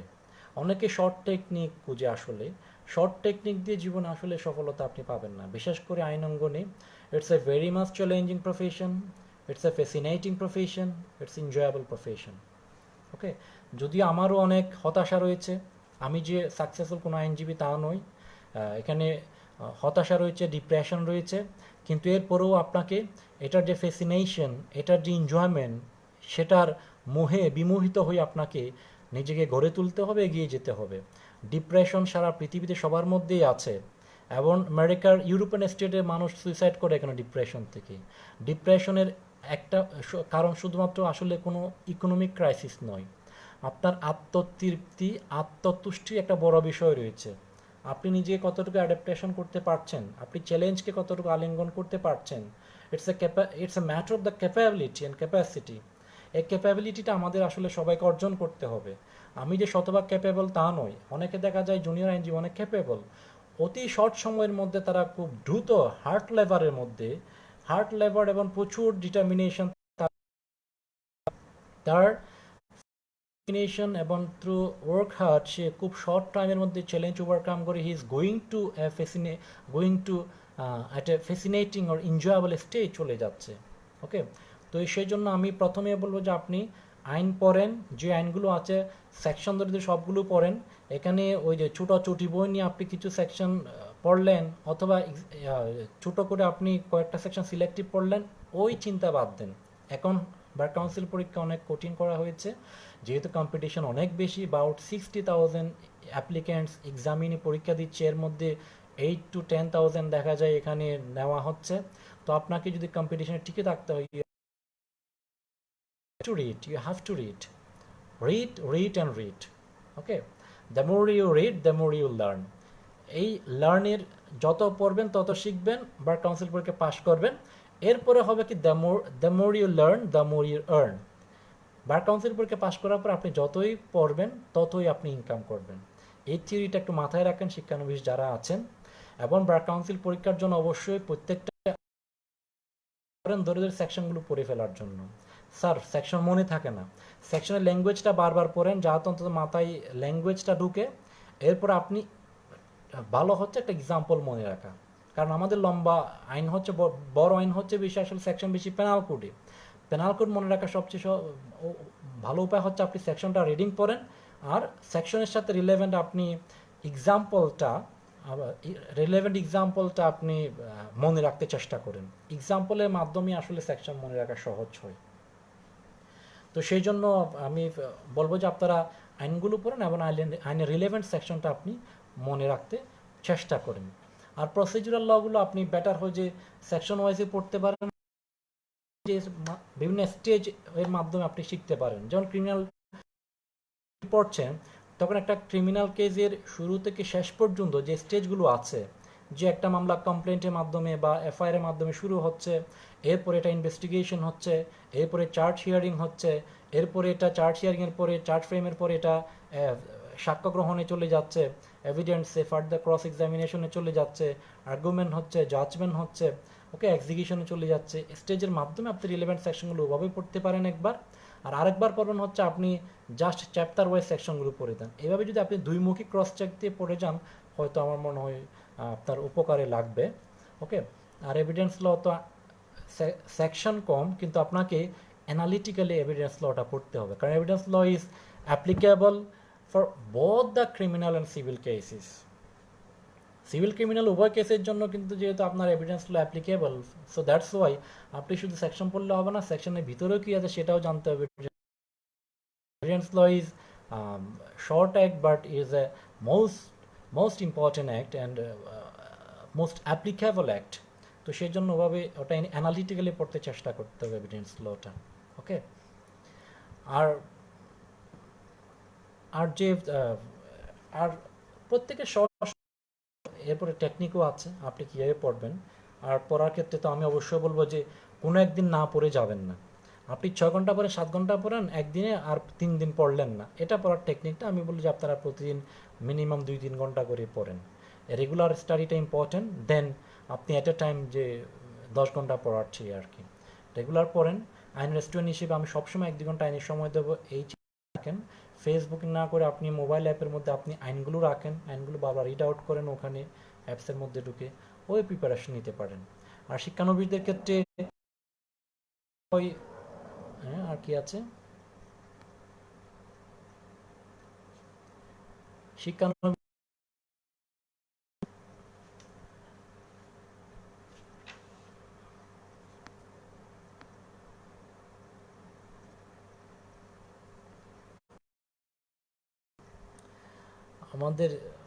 আমার কুমার দেবুল্লাহ, সাবেক এক্সিকিউটিভ মেম্বার এবং খুব জনপ্রিয় একজন আইনজীবী দেখতে পাচ্ছেন। থ্যাংক ইউ দাদা, যে আপনি আমাকে কিছু সময় ব্যয় করছেন আমাকে শোনার জন্য, এবং আমি মনে করি it's a to see you.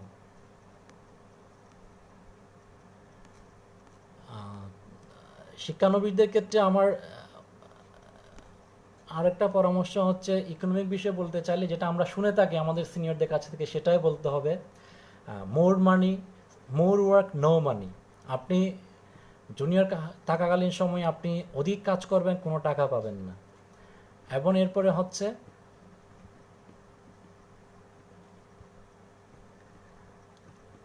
Some work, more work, সাম মানি। আপনি কিছু টাকা পাবেন, কাজ করতে হবে। এবং সর্বশেষ হচ্ছে নো ওয়ার্ক, মোর মানি। আপনি না সিনিয়র হয়ে করবেন, সিনিয়ররা শোনায়, এটা আপনার মাথায়ও ধরে রাখতে হবে, যেভাবে প্রসিড হতে হবে। যদিও একজন জুনিয়রের শুরুটা খুবই স্ট্রাগলিং, খুবই চ্যালেঞ্জিং, খুবই আসলে ফ্রাস্ট্রেটিং, এটা আমাদেরও কেটেছে। এবং সবারই যায় ওই সময়টা, খুব ক্রিটিক্যাল সময়, যেহেতু এটা স্বাধীন পেশা।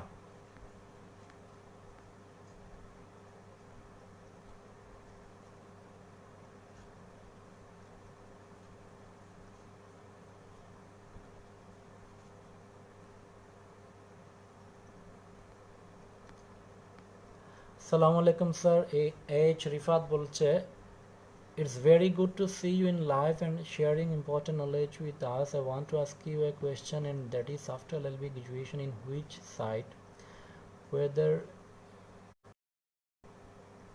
sorry একটু ডিসকানেক্টেড হয়েছে, share your answer. In which site, whether it will be practice site or in academic, a student should move the most, and in which basis? Share your answer with your experience and kindly give some valuable reason that we can follow. Thank you very much, sir. আসলে হয়তো আমাকে পরিচয় করানো হয়েছে যে আমি একজন শিক্ষক এবং একজন আইনজীবী। তো আমি আমারটা কাউকে ফলো করতে বলবো না, কারণ একজন মানুষের আসলে সে একাডেমিশিয়ান বা চাকরি অথবা ল প্র্যাকটিস, দুইটা কাজ একসাথে লাইফের গোল হতে পারে না।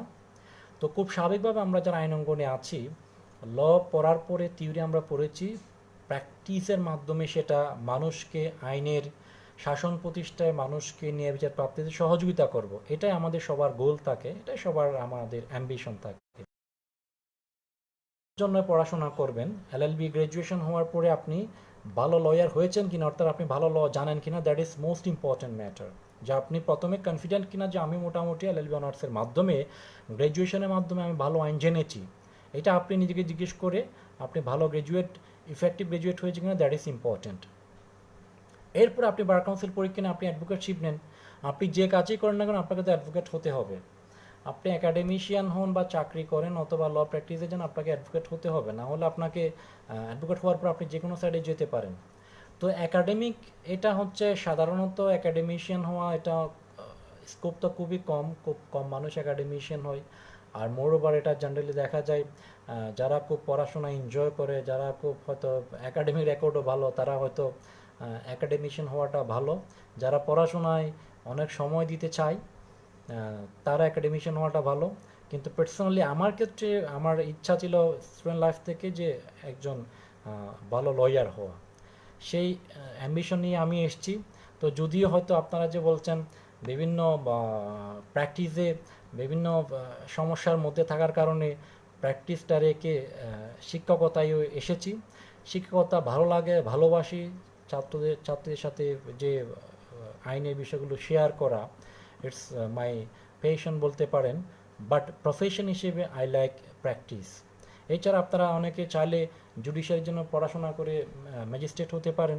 আপনি কি পড়বেন এটা ডিপেন্ড করে আপনার চয়েসের উপরে। Choice is yours.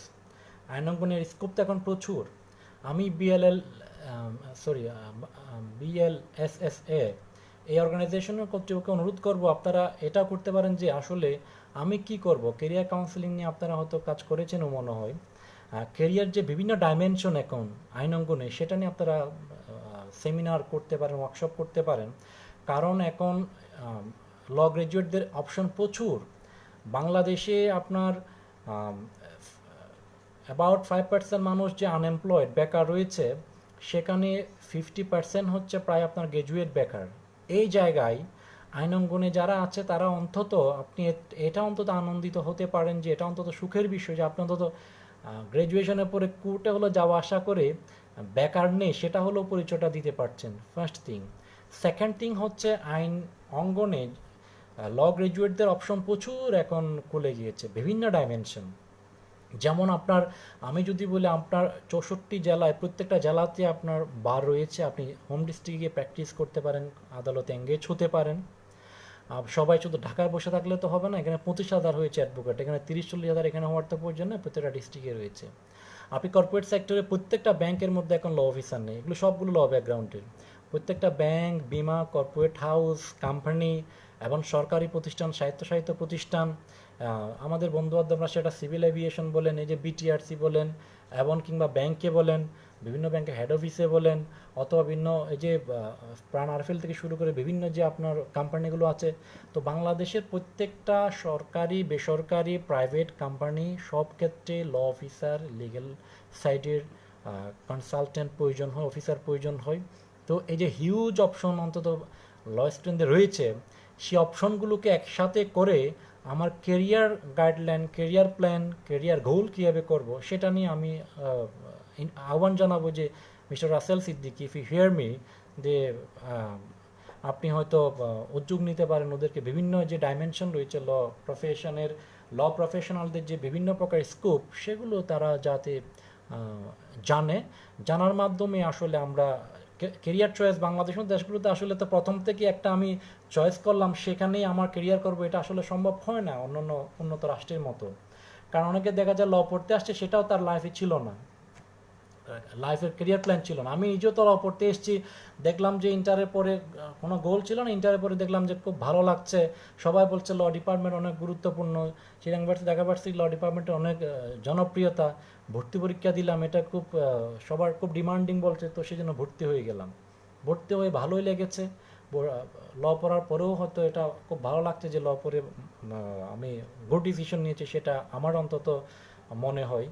তো এই জন্য আমি মনে করি যে বাংলাদেশের মতো দেশে আসলে স্পেসিফিক কেরিয়ার প্ল্যান করলেও সেটাতে ফিক্স থাকা যায় না if you are not determined enough in your goal. তো আপনি খুব ডিটারমিন না হলে নিজের কেরিয়ার প্ল্যানে ফিক্স থাকা যায় না, সেই জন্য আপনার অপশন সবগুলো জানতে হবে। যে আপনি একেবারে আমি জুডিশিয়ারিতে দিলাম, ম্যাজিস্ট্রেট না হলে আমি আর কিছুই করবো না, তা তো হতে পারে না। হয়তো আপনি প্র্যাকটিসে ভালো করবেন, প্র্যাকটিসে ভালো না করলে আপনি হয়তো কর্পোরেট সেক্টরে জব করতে সেখানে ভালো করতে পারেন। আপনি অন্য অন্য কোনো জায়গায় বিভিন্ন বিমা, বিভিন্ন কোম্পানিতে, ব্যাংকে আপনি গিয়ে ভালো করতে পারেন। Okay, there are various options for the law students now. এগুলো আমাদেরকে জানতে হবে যারা আইনাঙ্গনে আছে, জেনে আপনি যদি ক্যারিয়ারের জন্য প্রসিড হন, it must be better for you. এই জন্য আমার মনে হয় এই যে সংগঠনগুলো, অর্গানাইজেশনগুলো আমার মনে হয় এই বিষয় নিয়ে কাজ করতে পারে। এবং আমি মনে করি এক্ষেত্রে বাংলাদেশ বার কাউন্সিলও আমার মনে হয় যে লয়ার আমাকে বলতে হয় অত অ্যাক্টিভ না, যে উদ্দেশ্যে বার কাউন্সিল গঠিত হয়েছে আসলে ওরকম গার্ডিয়ান সুলভ হয়তো দায়িত্ব পালন করছে না। করোনাকালে আইনজীবীদের সহায়তা করার ক্ষেত্রেও অত অ্যাক্টিভ দেখা যাচ্ছে না। আর বাংলাদেশের যে লয়ারদের প্রফেশনাল ডিগনিটি এবং ইন্টেগ্রিটির সুরক্ষার যে দায়িত্ব, সেক্ষেত্রে বার কাউন্সিল আসলে অত প্রোঅ্যাক্টিভ দেখা যাচ্ছে না। বার কাউন্সিলও পারতো যে সব লয়ারদেরকে নিয়ে ট্রেনিং ওয়ার্কশপের মাধ্যমে তাদের বিভিন্ন অ্যাভিনিউগুলো দেখিয়ে দেওয়া, তারা ডিস্ট্রিক্ট বারগুলোতে প্র্যাকটিস করবে, বিভিন্ন সেগমেন্টে তারা কাজ করতে পারে, ল কাউন্সিল হিসেবে কিংবা কোর্টে প্র্যাকটিশনার হিসেবে বা অন্যান্য জায়গায় কীভাবে কাজ করতে পারে। কারণ আমাদের সবারই মূল গোল হচ্ছে rule of law, social justice এবং দেশে আইনের শাসনটাকে নিশ্চিত করার ক্ষেত্রে ভূমিকা রাখা। ভূমিকাটা বিভিন্নভাবে রাখা যেতে পারে, নট দ্যাট শুধুমাত্র আমি মানুষ মরবে, একটা মার্ডার কেস হবে, সে মার্ডার কেস আমি জামিন নিতে যাব আর একজন হয়তো প্রসিকিউশন পক্ষে থাকবে, শুধু এটাই শুধুমাত্র লয়ারদের কাজ নয়। মামলা করে ফেলা সেটা তো সার্জারি, শুধু সার্জারি করা, ডাক্তারদের তো শুধু সার্জারি করলে তো কাউন্সিলিং এর সভ্য সমাজে রাখার জন্য কিন্তু মানুষের জীবনের প্রত্যেকটা ক্ষেত্রে তার কাউন্সিলিংয়ের প্রয়োজন আছে। সেই কাউন্সিলিংয়ের যে বিভিন্ন সেগমেন্টের অ্যাভিনিউগুলো আমাদের উন্মুক্ত করতে হবে, আমাদের আলোচনার মাধ্যমে সেই বিষয়গুলো বের করে নিয়ে আসতে হবে। এবং আমাদের যে ফ্যামিলি, যে আমাদের ফ্যামিলি লাইফ থেকে শুরু করে কনজুগাল অ্যাফেয়ার্স বা কনজুগাল ম্যাটার্স থেকে শুরু করে একেবারে কর্পোরেট সেক্টর বা ইন্টারন্যাশনাল অ্যাফেয়ার্স পর্যন্ত, এবং এই যে আমাদের কাম্বিয়া ভার্সেস মায়ানমার মামলা হয়েছে, সে মামলায় পর্যন্ত ইন্টারন্যাশনাল ম্যাটার্স পর্যন্ত প্রত্যেকটা ক্ষেত্রে আমাদের অ্যাভিনিউগুলো জানতে হবে। এখন প্রত্যেকটা শিক্ষানবিশ বা প্রত্যেকটা আইনজীবী হওয়ার পরে উনি ওনার সক্ষমতা অনুযায়ী, উনি ওনার ক্যাপাবিলিটি অনুযায়ী, উনি ওনার চয়েস মোতাবেক, ওনার ইন্টারেস্ট মোতাবেক উনি চয়েস করে নিতে পারে উনি কোথায় কাজ করবে। অনেক মেয়ে বললাম তুমি অন্তত বাসায় বসে বসে কনজুগাল ম্যাটার্স নিয়ে, দাম্পত্য বিষয় আদায় নিয়ে, এখন এগুলো সমস্যা অনেক বেশি, এগুলো নিয়ে তুমি কাউন্সিলিং করতে পারো। অনেকে কর্পোরেট সাইডে ভালো করতে পারে, অনেকে দেখা যায় মাল্টিন্যাশনাল কোম্পানিতে ভালো করতে পারে, অনেকে আন্তর্জাতিক কোর্টে মামলা করার খায়েশ থাকতে পারে, কিন্তু সে জানে না সে কী করবে, কীভাবে যেতে হবে। এই জন্য আমাদের গাইডলাইন নেই। For all this matters, bar council is a guardian to guide the law professionals ও lawyers to the correct way, to the right way. But ওই জায়গায় আমাদের বার কাউন্সিল বা আমাদের ওই জায়গায় আমি বলবো যে আমরা হয়তো যারা আমরা আমাদের সিনিয়র রয়েছে ওরা হয়তো যথার্থ দায়িত্বের ক্ষেত্রে হয়তো আমরা পালন করছে বলতে পারি না আর কি। কারণ আমাদের আমাদের একটা কিন্তু বার কাউন্সিল এটিকেট রয়েছে, আমাদের code of conduct, canon of etiquette and conduct of the lawyers. লয়ারদের পেশাগত আচরণবিধির একটা আচরণবিধি রয়েছে, যেটা যদি লঙ্ঘন হয় এটাকে মিসকন্ডাক্ট বলা হয়। সেটার জন্য বার কাউন্সিলে কে কমপ্লেন করলে লয়ারদের বিরুদ্ধে কিন্তু ডিসিপ্লিনারি অ্যাকশনও নেওয়া হয়। তো এই ক্ষেত্রে আমি জুনিয়রদেরকে একটা লাইন ওখানে শুনিয়ে দিতে চাই। এই যে বার কাউন্সিলের যে কোড অফ কন্ডাক্ট আছে ওখানে ওখানে একটা বিধি আমি শোনাতে চাই, যে লয়ারদের সাথে লয়ারদের যে দায়িত্ব আছে ওখানে 10 নম্বর বিধিটা হচ্ছে, junior and younger members should always be respectful two senior and old members. আমি আবারও বলছি, junior and younger members should always be respectful to senior and older members. The latter are expected to be not only courteous but also helpful to their junior and younger brother in the bar. তাহলে একটা বার অ্যাসোসিয়েশনের মধ্যে senior lawyer থাকে, junior lawyer থাকে। জুনিয়রদের দায়িত্ব হবে সব সময় সিনিয়র যে মেম্বাররা আছে, লয়াররা আছে, তাদের প্রতি শ্রদ্ধা এবং সম্মানের সাথে আচরণ করা। এবং আর সিনিয়র লয়ার যারা আছে, সিনিয়র মেম্বার যারা আছে, তাদের দায়িত্ব রয়েছে, তারাও তাদের কাছ থেকে প্রত্যাশা করা হয় যে তারা যেন জুনিয়রদের প্রতি হেল্পফুল হবে। তো এই জন্য অবশ্যই জুনিয়রদেরকে আমরা সবাই আমাদের উচিত সিনিয়রদেরকে সম্মান করা, ওটা অবশ্যই রাখতে হবে, যেহেতু আমরা ওদের পদাঙ্ক অনুসরণ করে আইনাঙ্গনে থাকবো, টিকে থাকবো, এগিয়ে যাব। আবার সিনিয়রদের ক্ষেত্রে হয়তো দায়িত্ব, সিনিয়রদের কাছ থেকে আমরা অবশ্যই জুনিয়ররা প্রত্যাশা করি ওনারাও যেন স্নেহাস্পদ আচরণ, হেল্পফুল একটা আচরণ করে। কারণ জুনিয়র মেম্বাররা বারে যখন আসবে তাদেরকে সহযোগিতা করা, আইনি পরামর্শ চাইলে সেটা হেল্প করা, এবং জুনিয়র হিসেবে কাজ শিখতে চাইলে তাকে কাজ শেখার ক্ষেত্রে সহযোগিতা করা, এটা আমার কিন্তু পেশাগত একটা দায়িত্বের মধ্যেই পড়ে। সিনিয়র জুনিয়রের যে বন্ডিং রিলেশনের মাধ্যমেই কিন্তু একটা সুন্দর বার সৃষ্টি হয়, এবং যেটা একটা আইনি সমাজ প্রতিষ্ঠায় ইফেক্টিভ ভূমিকা রাখতে পারে। সিনিয়র এবং জুনিয়রদের মধ্যে কনফ্লিক্টের মাধ্যমে কিন্তু একটা আসলে স্মুথ বার হতে পারে না। তো জুনিয়রদের যেমন দায়িত্ব রয়েছে, সিনিয়রদেরও দায়িত্ব রয়েছে। এই ক্ষেত্রে অনেক ক্ষেত্রে দেখা যায় ঘাটতি রয়েছে, সিনিয়রদের ডিপ্রেশন রয়েছে, জুনিয়রদের ডিপ্রেশন রয়েছে, সিনিয়রদের অনেক ক্ষেত্রে খুব রয়েছে, এই বিষয়গুলো রয়েছে।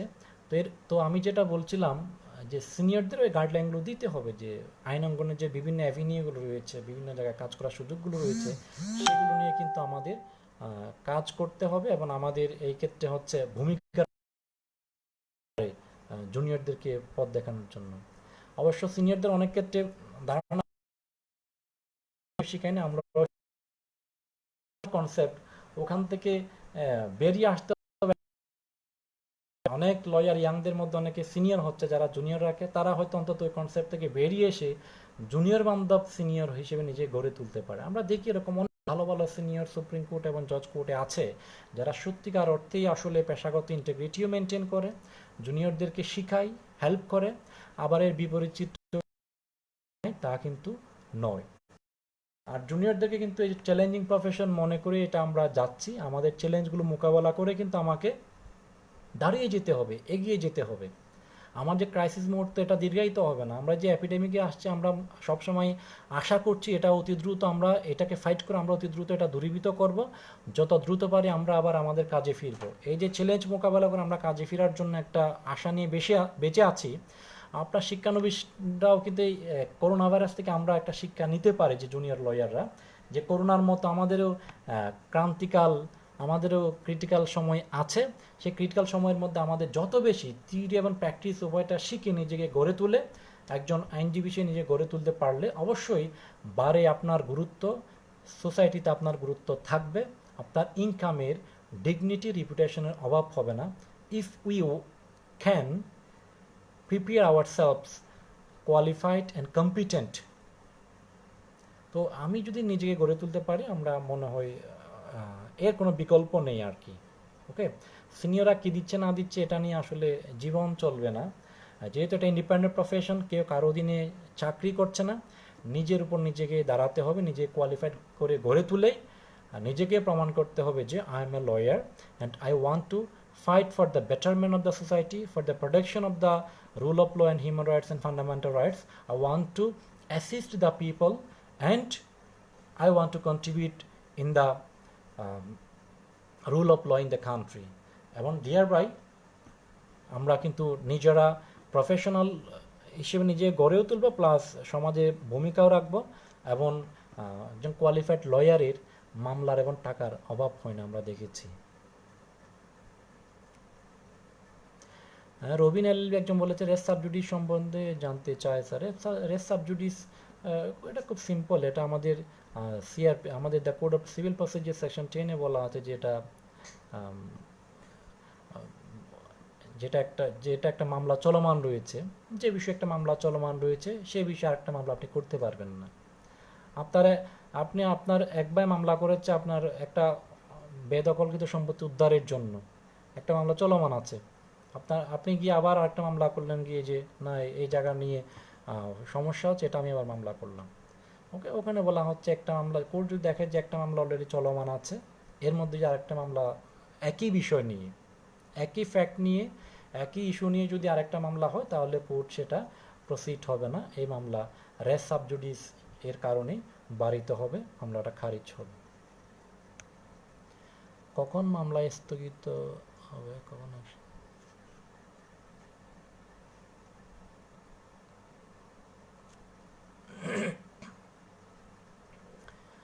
কখন মামলা স্থগিত হবে, শেষ শুনানি হবে, এটা তো বুঝলাম না। অ্যাডজর্নমেন্ট তো আমাদের আদালতে অ্যাডজর্নমেন্ট তো প্রায়শই হয়ে থাকে, যে কোনো পক্ষ নির্দিষ্ট গ্রাউন্ড দেখিয়ে হয়তো সময় চাইলো, তাহলে এটা অ্যাডজর্নমেন্ট থাকতে পারে মামলায়। ওকে, এটা তো প্রায়শই হতে পারে, নির্দিষ্ট গ্রাউন্ড থাকলে সেটা ক্রিমিনাল বা সিভিল কেসে অলওয়েজ আদালত মামলা স্থগিত করতে অ্যাডজর্নমেন্ট দিতে পারে।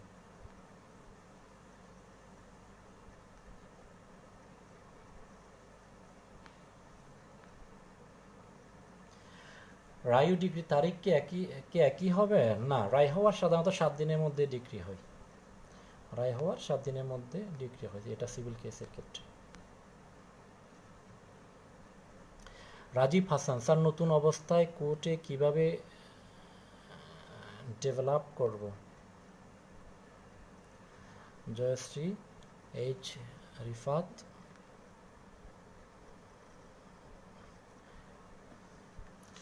স্যার নতুন অবস্থায় কোর্টে কীভাবে ডেভেলপ করব, আমার মনে হয় আমি যে এতক্ষণ বলেছি ওখানেই হয়তো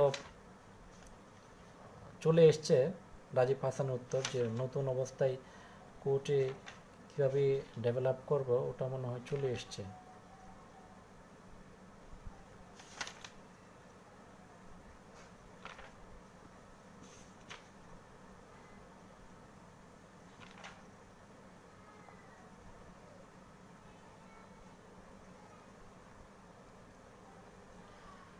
রাজীব হাসান, ওকে, নতুন অবস্থায় যেটা বললাম ওই অলরেডি চলে এসছে। নতুন অবস্থায় কোর্টে অ্যাক্টিভ থাকতে হবে, সিনিয়র কি বলছে সিনিয়রদের শুনতে হবে, সিনিয়রের ক্লায়েন্ট ডিলিং দেখতে হবে, মামলার যে ফাইলটা প্রতিদিন করছো সেই ফাইলটা স্টাডি করতে হবে, ফাইলটা পরে বাসায় এসে আইনের সাথে মিলিয়ে দেখতে হবে যে ফাইলের সাথে এবং এই মামলার সাথে কোন সেকশন পড়ছে সেই সেকশনগুলো ওভাবে পড়ে ফেললে প্র্যাকটিক্যালি শেখা হয়ে যাবে, শেখাটা আরও বেশি ইফেক্টিভ হবে।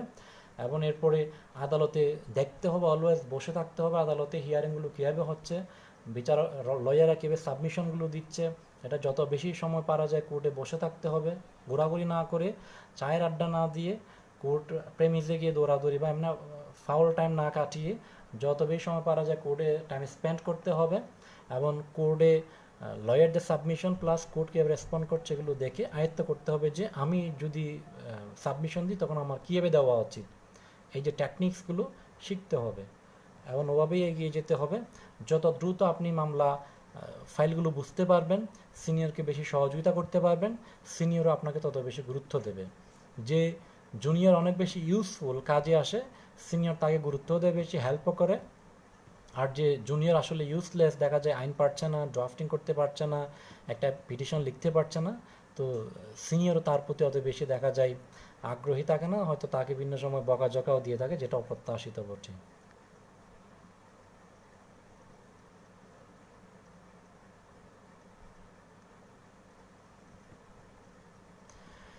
এইচ রিফাত আবার বলেছে, sir please let us know your valuable opinion about the government recent taken decision regarding virtual court online court proceeding system, do you agree with every process of it. প্রথমে কথা হচ্ছে আসলে মতামত দেওয়ার মতো এখনো সময় আসেনি।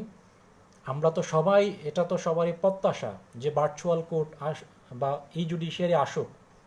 আমরা আমাদের ডকুমেন্টগুলো যে মানদাতা আমলের যে ডকুমেন্টগুলো আমরা অনলাইনে ফাইল করি, সেকশনে সেকশনে দৌড়াদৌড়ি করি, কোর্টে বিভিন্ন সেকশনে দৌড়তে হয়, পেশকারের কাছে যেতে হয়, একটা অর্ডার নামলে সেকশনে দৌড়াদৌড়ি করতে হয়, অ্যাফিডেভিটের জন্য দৌড়তে হয়, এই যে ক্লারিক্যাল এবং বিভিন্ন প্রকার হয়রানিগুলো থেকে ক্লায়েন্ট এবং লয়ার সবাই বেঁচে একটা স্মুথ কোর্ট প্রসেস নিশ্চিত করার জন্য তো অফকোর্স কোর্টের কোর্ট ম্যানেজমেন্ট সিস্টেমকে অবশ্যই এনরিচ করার জন্য যদি অনলাইন বা ই জুডিশিয়ারি কার্যকর করা হয়, এটা অবশ্যই চমৎকার একটা উদ্যোগ। প্রথমেই এটা অবশ্যই ধন্যবাদ এবং এটা কংগ্রেচুলেট পাওয়ার মতো একটা, এটা তো সবার প্রত্যাশিত বটে। তবে কিছু চ্যালেঞ্জ রয়েছে, অনেক লয়াররা হয়তো মনে করতে পারে যেটা আমরা অনলাইনে আমরা নিজেরা হয়তো ইয়া করে এটাকে অ্যাডজাস্ট করতে পারবে কি না, এটা হয়তো খুব কঠিন কাজ না, ওরা হয়তো সিম্পলি চাইলে এটাতে অভ্যস্ত হয়ে যাবে। আর ভার্চুয়াল কোর্ট যেটা হচ্ছে এটা টেম্পোরারি বেসিসে হতে পারে, এটা হয়তো ফুল টাইম হবে না। এটা ইন্ডিয়াতেও যেমন ডিজিটাইজড কোর্ট হয়েছে, কিন্তু এই করোনাকালীন সময় ক্রান্তিকালে কিছু ই কোর্ট চালু করেছে। বাংলাদেশে এখন ফুল আইনটা আমি পড়ি নাই, কিন্তু বলা হচ্ছে অনলাইন কোর্টে মোটামুটি হয়তো ই কোর্ট করার সিস্টেম হয়তো থাকতে পারে, এটা হলে ভালো। অর্থাৎ আমাদের কোর্ট ম্যানেজমেন্টটা ডিজিটালাইজেশনের আওতায় চলে আসবে। আর ই কোর্টটা হচ্ছে আসলে এখানে বিচারক লয়ার বাসায় বসে, সাক্ষীর জায়গায় বসে, আসামি জেলে বসে শুনানি করতে পারবে, সাক্ষ্য নিতে পারবে যে যার জায়গায় বসে through online. Okay, that is virtual court বা ই কোর্টের কথা বলা হচ্ছে। এটা আসলে ফুল ফ্লেশড বাংলাদেশে এখনও হয়তো করা যাবে না। এটা করোনাকালীন সময়, ক্রান্তিকালীন সময় হয়তো এমার্জেন্সি বেসিসে হয়তো কিছু কোর্ট ই কোর্ট করা যেতে পারে। তো একইভাবে হয়তো অন্যান্য সময়ও কোর্ট ম্যানেজমেন্টটা হয়তো আমাদের ডিজিটালাইজড হয়ে যেতে পারে।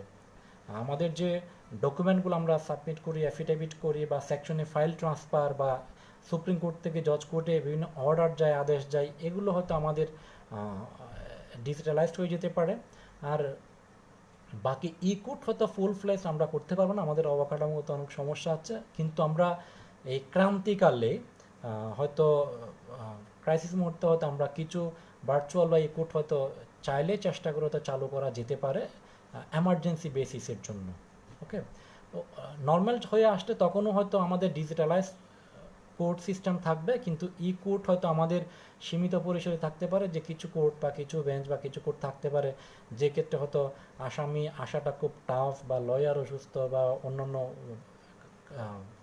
সমস্যা যেগুলো রয়েছে, যেমন অনেক বড় নেতা নেত্রী বা অনেক বড় হয়তো সন্ত্রাসী যাদের কোর্টে আনাটা নিরাপদ নয়, ওরকম হয়তো খুব ক্রিটিক্যাল কেসের ক্ষেত্রে হয়তো কিছু ই কোর্ট পরিস্থিতি নর্মাল হলে তখনও কিছু ই কোর্ট রাখতে পারে এই জাতীয় চাঞ্চল্যকর বিষয়গুলো, এমার্জেন্সি ইস্যুসগুলো হয়তো শোনার জন্য।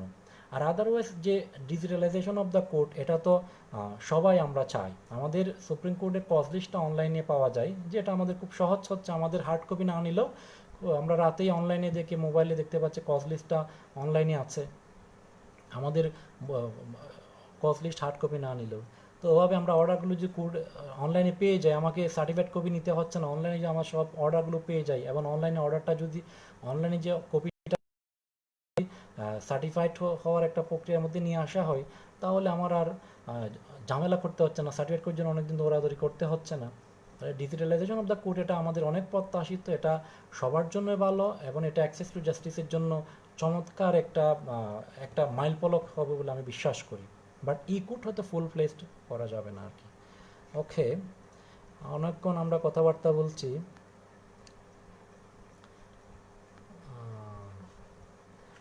স্যার, আইনজীবীদের সুরক্ষা আইন কি এই দেশে প্রয়োজন আছে কি না, এই ব্যাপারে যদি আপনার মূল্যবান বক্তব্য দিতেন তাহলে কৃতজ্ঞ হতাম। আসলে আইনজীবীদের সুরক্ষা আইন প্রয়োজন আছে কি না, আমি মনে করি শুধু আইনজীবী না, দেশের প্রত্যেকটা নাগরিকের সুরক্ষা প্রয়োজন আছে। প্রত্যেকটা নাগরিকের জীবন মান খুবই গুরুত্বপূর্ণ। নাগরিকদের মধ্যে ক্লাসিফিকেশন করাটা আমি পার্সোনালি বিলিভ করি না।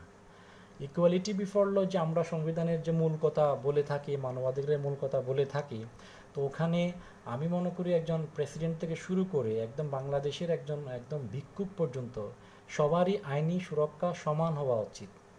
আইনের সামনে ইকুয়ালিটি বিফোর ল এবং ইকুয়াল প্রোটেকশন অফ ল এবং ডিউ প্রসেস অফ ল সবারই সমান হওয়া উচিত। যেমন গতকাল পরশুদিন একটা ঘটনা, একজন আইনজীবীকে টিসিবির মালামাল দেওয়ার ক্ষেত্রে প্রতিবাদ করেছে, সেই আইনজীবীকে মোবাইল কোর্ট বসিয়ে ওনাকে 7 দিনে কারাদণ্ড দিয়ে দেওয়া হলো। এই মোবাইল কোর্ট প্রসেসটাই হচ্ছে ডিউ প্রসেস অফ লতে যায় না, সংবিধান এবং মৌলিক মানবাধিকারের বিরুদ্ধে যে মোবাইল কোর্টের প্রসেসটা। এখন মোবাইল কোর্টে বলে দেওয়া আছে যে মোবাইল কোর্টে ম্যাজিস্ট্রেটের সামনে যদি কোনো অপরাধ ঘটে, ওই ক্ষেত্রে উনি হয়তো জিজ্ঞাসাবাদ করে যদি স্বীকার করে নিয়ে একটা দণ্ড দেবে, না হলে হয়তো এটা কোর্টে পাঠিয়ে দেবে। এখন একটা ঘটনা ঘটে যাওয়ার পরে মোবাইল কোর্টকে নিয়ে এসে দণ্ড দেওয়া হয়, যেগুলো প্রতিনিয়ত হাইকোর্টে অনেকবার বলেছে এগুলো আসলে সংবিধান বিরোধী এবং আইনের শাসন বিরোধী। তো আপনার এই ডিউ প্রসেস অফ ল সবার জন্যই উচিত, এটা not only for the lawyers but each and every citizen of the Bangladesh is important, equal before the law. আইনের প্রসিডিউরাল ল, সাবস্টেন্টিভ ল সবার জন্য ইম্পর্টেন্ট, এবং আমি মনে করি সবার জন্য আইনি সুরক্ষাটা ইম্পর্টেন্টলি রাখা উচিত।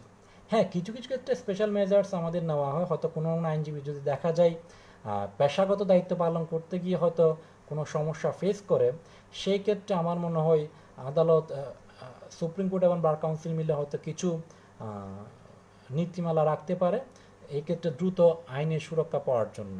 পেশাগত যেমন অনেক চাঞ্চল্যকর মামলা করতে গিয়ে হয়তো রাষ্ট্রপক্ষ অথবা ডিফেন্স পক্ষের লয়াররা যদি কোনো হুমকির সম্মুখীন হয়ে থাকে, ইন দ্যাট কেস তাদের প্রোটেকশনের জন্য হয়তো থানায় যাতে করে সুরক্ষার জন্য কিছু প্রসিডিউর বা সুরক্ষার জন্য কিছু ডিরেকশন হয়তো হাইকোর্ট অথবা বার কাউন্সিল মিলে ডিসকাস করে হয়তো কিছু প্রসিডিউর বা কিছু প্রোটেকশন মেজার্স নিতে পারে পেশাগত দায়িত্ব পালনকালীন সময়। আর পেশাগত দায়িত্ব পালনের সময় যদি কোর্টের প্রসিডিংয়ের ক্ষেত্রে আদালতের নিয়ন্ত্রণে থাকে, এছাড়া আইনজীবীদেরকে সুরক্ষার ক্ষেত্রে বার কাউন্সিলের একটা দায়িত্ব রয়েছে, বার অ্যাসোসিয়েশনের দায়িত্ব রয়েছে, এবং এবং আমার মনে হয় এক্ষেত্রে সরকারের রেসপন্সিভ হওয়া উচিত পেশাগত দায়িত্বকালীন সময় যদি আইনজীবীরা কোনো সমস্যায় পড়ে তাদের সুরক্ষার জন্য বিশেষ মেজার্স থাকা উচিত।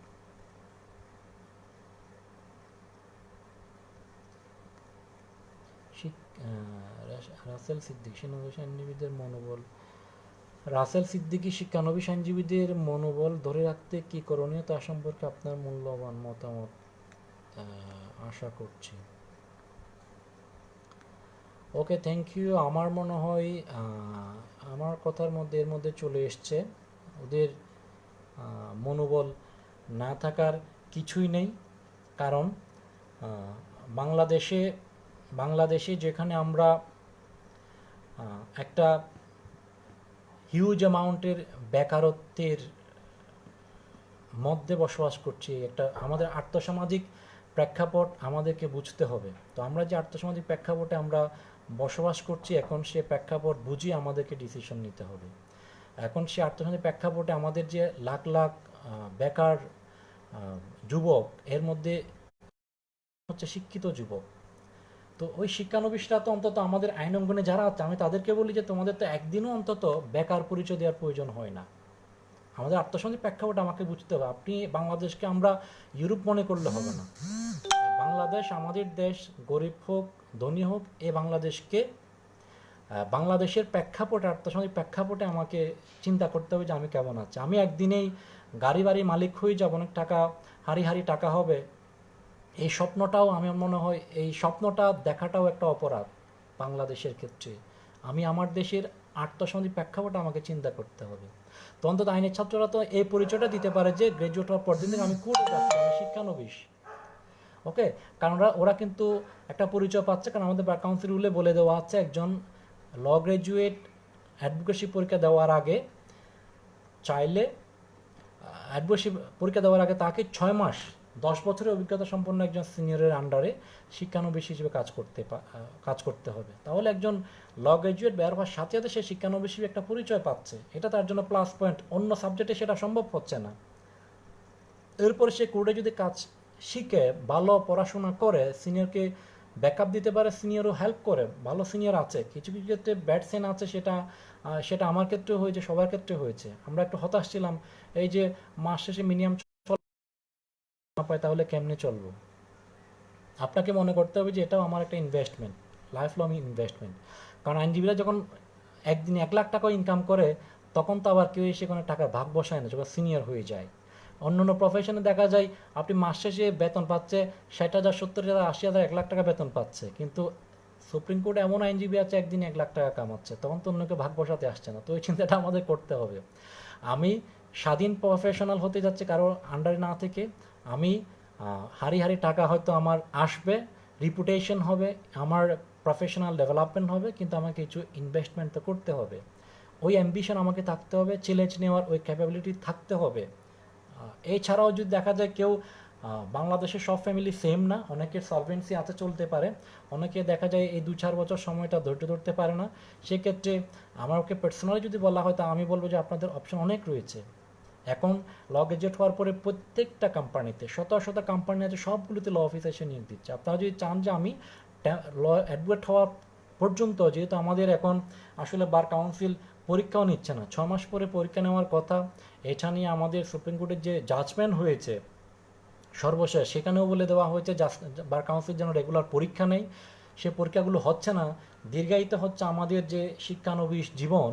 তো সেই জন্য আমি পরামর্শ দেবো যে আপনি প্রিপারেশনটা নেন, পাশাপাশি যদি কোর্টে আপনি সার্ভাইভ করতে কষ্ট হয়, আপনি কিছুদিন হয়তো অন্যান্য জবে যান, সেখানেও আপনি এক্সপিরিয়েন্স নিতে পারেন, সেটাও একটা নিউ এক্সপিরিয়েন্স। আপনি কোনো কোম্পানিতে কাজ করছেন, সেটাও কিন্তু একটা এক্সপিরিয়েন্স, সেটা আপনার কাজে আসবে। আপনি প্রিপারেশন নিয়ে হয়তো আপনি সার্ভাইভ করতে না পারলে, ফ্যামিলি ব্যাকআপ দিতে হলে, আমি বলবো যে তাহলে আপনি ওই ক্ষেত্রে কিছুদিন অন্যান্য জবে ঘুরে আসতে পারেন। চেষ্টা করে আপনি কোডের যে ইনস অ্যান্ড আউট, ছোটোখাটো যে বিষয়গুলো আছে, প্রসিডিউরাল যে বিষয়গুলো আছে, এগুলো যদি আপনি 2, 4, 5, 6 মাসে শিখে ফেলেন, আমার মনে হয় বিভিন্ন কোম্পানিগুলো, আমার যতটুকু অভিজ্ঞতা দেখি যে বিভিন্ন কোম্পানি ওই যে লিগ্যাল হেল্পের জন্য ওদেরকে নিয়ে থাকে, ওনারা কিছুদিন কাজ করে হয়তো কোড আবার ব্যাক করতে পারে, যখন অ্যাডভোকেটশিপ হয়ে যাবে। বাট আমি অবশ্যই সাজেস্ট করবো যে আপনি অন্তত ল গ্র্যাজুয়েট হওয়ার পরে অবশ্যই 2, 4, 5, 6 মাসে 1 বছর কোডের যে প্রসিডিউরাল যে প্র্যাকটিসগুলো আছে সেগুলো আপনার শিখেন, আয়ত্ত করেন। এরপর আপনি যদি অ্যাডভোকেটশিপ হয়ে যান, ফাইন। অ্যাডভোকেটশিপ না হলে আপনি হয়তো সার্ভাইভ করতে না পারলেও অন্য কোনো জবে ঘুরে আসতে পারেন। আর আদারওয়াইজ আপনাকে কষ্ট করে হলেও এখানে চেষ্টা করবেন কোনো ভালো সিনিয়র পান কিনা, ভালো সিনিয়রের সংস্পর্শ থেকে আইন শিখে এবং ধৈর্য ধরে থাকতে হবে। কারণ চ্যালেঞ্জ ছাড়া আসলে, যে চ্যালেঞ্জ যত বড়, এটার অপরচুনিটিও তত বেশি। আইনজীবীদের অপরচুনিটি অনেক বেশি অপেক্ষা করে, সেজন্য আইনজীবীদের চ্যালেঞ্জও আসলে অনেক বেশি। তো সেই চ্যালেঞ্জকে মাথায় নিয়ে কিন্তু আপনারা যাচ্ছেন। আপনাদের যে বড় রেজিগনেশন, সোশ্যাল ইঞ্জিনিয়ার, বা আপনারা যে হিউম্যান রাইটসের জন্য কাজ করবেন, আপনারা যে মানুষের নাগরিক অধিকারের জন্য কাজ করবেন, এতগুলো যে ডেজিগনেশন, এত যে great responsibility to the society and country, এটা তো আসলে খুব সহজে সম্ভব নয়। আর অনেক ক্ষেত্রে নারীরা অনেক ক্ষেত্রে পিছিয়ে পড়ে, কোর্টের পরিবেশ দেখে যেতে চায় না। তাদেরকে বলবো সুপ্রিম কোর্ট মেয়েদের জন্য খুবই ভালো। আপনি জজ কোর্টে একটু কষ্ট করলে পরে সুপ্রিম কোর্টে চলে আসলে এটা আপনাদের জন্য সুইটেবল প্লেস হবে। এছাড়াও এনজিও সহ বিভিন্ন ক্ষেত্রে দেখা যায়, হিউম্যান রাইটস সহ বিভিন্ন এনজিওর ক্ষেত্রে নারী লয়ারদেরকে প্রায়োরিটি দেওয়া হয় এবং ওনাদের কাজ করার যথেষ্ট সুযোগ রয়েছে, ওখানে ওনারা কাজ করতে পারেন। তো প্রচুর অপশন রয়েছে। শিক্ষানবিশদের তো হতাশ হওয়ার আমি কোনো কারণ দেখি না। অ্যাটলিস্ট আমি মনে করি অন্য যে কোনো ডিসিপ্লিনের চেয়ে, আমি সব সাবজেক্টের সাথে, সব ডিসিপ্লিনের সাথে সম্মান রেখেই বলতে চাই, অন্য সব সাবজেক্টের চেয়ে ল প্রফেশনে বাংলাদেশের প্রেক্ষাপটে পড়লে অন্তত দিন শেষে পরিচয় দেওয়ার মতো একটা সুযোগ সৃষ্টি হয়। এবং আমি যদি হার্ড ওয়ার্ক করি তাহলে আমার জন্য একটা ভালো অপরচুনিটি ভালো অপরচুনিটি আমার জন্য অপেক্ষা করছে, যেটা হয়তো অন্য সাবজেক্টে অনেক কষ্ট করেও হয়তো অবারিত সুযোগ যেটা আইন অঙ্গনে আছে সেটা হয়তো অন্য সাবজেক্টে নাই। তো বাকি আপনি দেখবেন সফল মানুষের ইতিহাস, আপনি যেগুলো আইন অঙ্গনে যারা পিছিয়ে পড়া আইনজীবীদের ইতিহাস দেখলে হবে না। যারা মনে করেন পড়াশোনা ভালো করে করে নাই, কোর্টে গিয়ে পড়তে চায় না, তারা হয়তো দেখা যায় একটা স্ট্যাটাস কো অবস্থায়, একটা স্ট্যাটিক স্থবির অবস্থায় আছে। তো আমরা সবাই ডায়নামিক সাকসেসফুল লয়ারদের, লেজেন্ডারি লয়ারদের ইতিহাসগুলো দেখবো, জানবো। ডক্টর কামাল হোসেন, ব্যারিস্টার রফিকুল হক, ব্যারিস্টার আমিরুল ইসলাম, ব্যারিস্টার রুকনউদ্দিন মাহমুদ, ওকে, এভাবে যে আমাদের সিনিয়র যে আইকন লয়ারগুলো আছে তাদেরকে আমরা ফলো করব। ওভাবে আমরা ওই ডিটারমিনেশন, এই ড্রিম যদি আপনি রাখেন, অফকোর্স আপনার এখানে হতাশ হওয়ার তো কিছুই আমি আছে বলে মনে করি না। ওকে, কারণ আপনার আইনাঙ্গনের সবসময় সুযোগ হচ্ছে আপনি অন্য কোনো ট্র্যাকে গেলে আপনি সবসময় চলে আসতে পারেন। যেমন আমি টিচিংয়ে আছি, আমি নিজেও বলে আমি টিচিংটাকে এনজয় করি বিদায় আছি। আমি দীর্ঘদিন জুনিয়রশিপ করেছিলাম চিরং জজ কোর্টের মধ্যে, আমার চেম্বারও ছিল ওখানে, এনজয় করতাম। আমার জুনিয়ররা এখন ওই চেম্বারটা আমার চিরংয়ের চেম্বার দেখছে। আমি এখানে পড়াচ্ছি, সুপ্রিম কোর্টেও কাজ করছি, কিন্তু আমি যে কোনো সময় টিচিং ছেড়ে দিতে পারি। এটা আমি এনজয় করি বিদায় হয়তো পড়াই, কিন্তু ল প্রফেশনে যে কোনো সময় আমি রিটার্ন করতে পারি ফুল সুইং আর কি। তো এই জন্য আমি মনে করি আপনি অন্য কাজ করলেও ল প্রফেশন সবসময় আছে, আপনি যে কোনো সময় চলে আসতে পারেন। All are the opportunities and all are the facilities are waiting for the law graduates. Sir, অনেকে মনে করেন আমরা লয়ার যারা তারা নাকি মিথ্যা ভালো পারি, লয়ার ইজ এ লয়ার কেন বলে স্যার? এটা লয়াররা লায়ার নয়, বরং লয়াররা সবসময় তার ক্লায়েন্টকে প্লিড করতে চেষ্টা করে, তার ক্লায়েন্ট যেটা বলে সেটার ক্লায়েন্টের মুখপাত্র মাত্র, কারণ বক্তব্য লয়ারের না, বক্তব্য হচ্ছে ক্লায়েন্টের। তুমি লয়ার যা বলে তা হচ্ছে ক্লায়েন্টই বলে, সো এখানে লয়ারের মৃত্যু হওয়ার কোনো প্রকার সুযোগ নাই। লয়ার হচ্ছে শুধুমাত্র মুখপাত্র, ঠিক আছে? আর দুই পক্ষের লয়াররা দুই পক্ষের লয়াররা হচ্ছে আসলে দুই সাইডে সত্যটা তুলে ধরে। একজন প্রসিকিউশন পক্ষে সত্য তুলে পক্ষে সত্যটা তুলে ধরছে, দুই পক্ষের সত্যগুলো তুলে ধরে বিচারক পর্যালোচনা করবে আসলে কোনটা মহাসত্য। এই দুই পক্ষের যে ট্রুথগুলো, দুই পক্ষের ইনফরমেশনগুলো, দুই পক্ষের আর্গুমেন্টগুলো, দুই পক্ষের সাবমিশনগুলো শুনে বিচারকে ঠিক করবে what is the real truth, what is justice, ন্যায় বিচার কোনটা হবে। ওকে, অ্যাডভোকেট দিদারে আলম, চিরাংবাড়ির প্রমিনেন্ট লয়ার, সুপ্রিম কোর্টের আইনজীবী, জয়েন করেছে, ধন্যবাদ।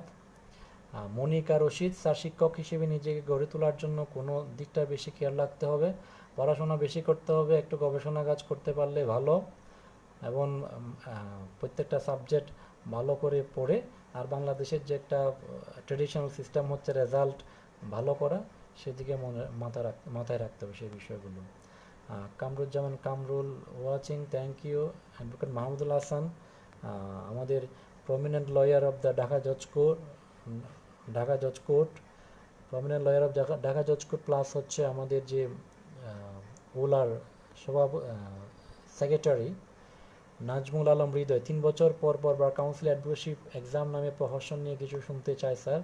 এটা আমি একজন আইনজীবী হিসেবে, শিক্ষক হিসেবে এটা প্রতিবাদ জানাই আমি আমার এই জায়গা থেকে। কারণ বললাম যে সর্বশেষ যে সুপ্রিম কোর্টের রায় অ্যাপিলেট ডিভিশনে, সেখানেও বলা হয়েছে বার কাউন্সিল যেন রেগুলার পরীক্ষা নেই। তো পরীক্ষা না নিয়ে একজন দীর্ঘ 4 বছর গ্র্যাজুয়েশন করার একজন স্টুডেন্টকে অ্যাডভোকেট কখন হবে এই প্রহর গুনতে 2, 3, 4, 5, 6 বছর কাটতে হয়। জীবনের এই মূল্যবান সময়গুলো তো আসলে এটা তো আমাদের মৌলিক সংবিধানও বিরোধী, যে কাউকে যে যে মানুষকে যে তার রাইট টু এমপ্লয়মেন্ট থেকে বঞ্চিত রাখা হচ্ছে এভাবে পরীক্ষা না নেওয়ার মাধ্যমে তাকে।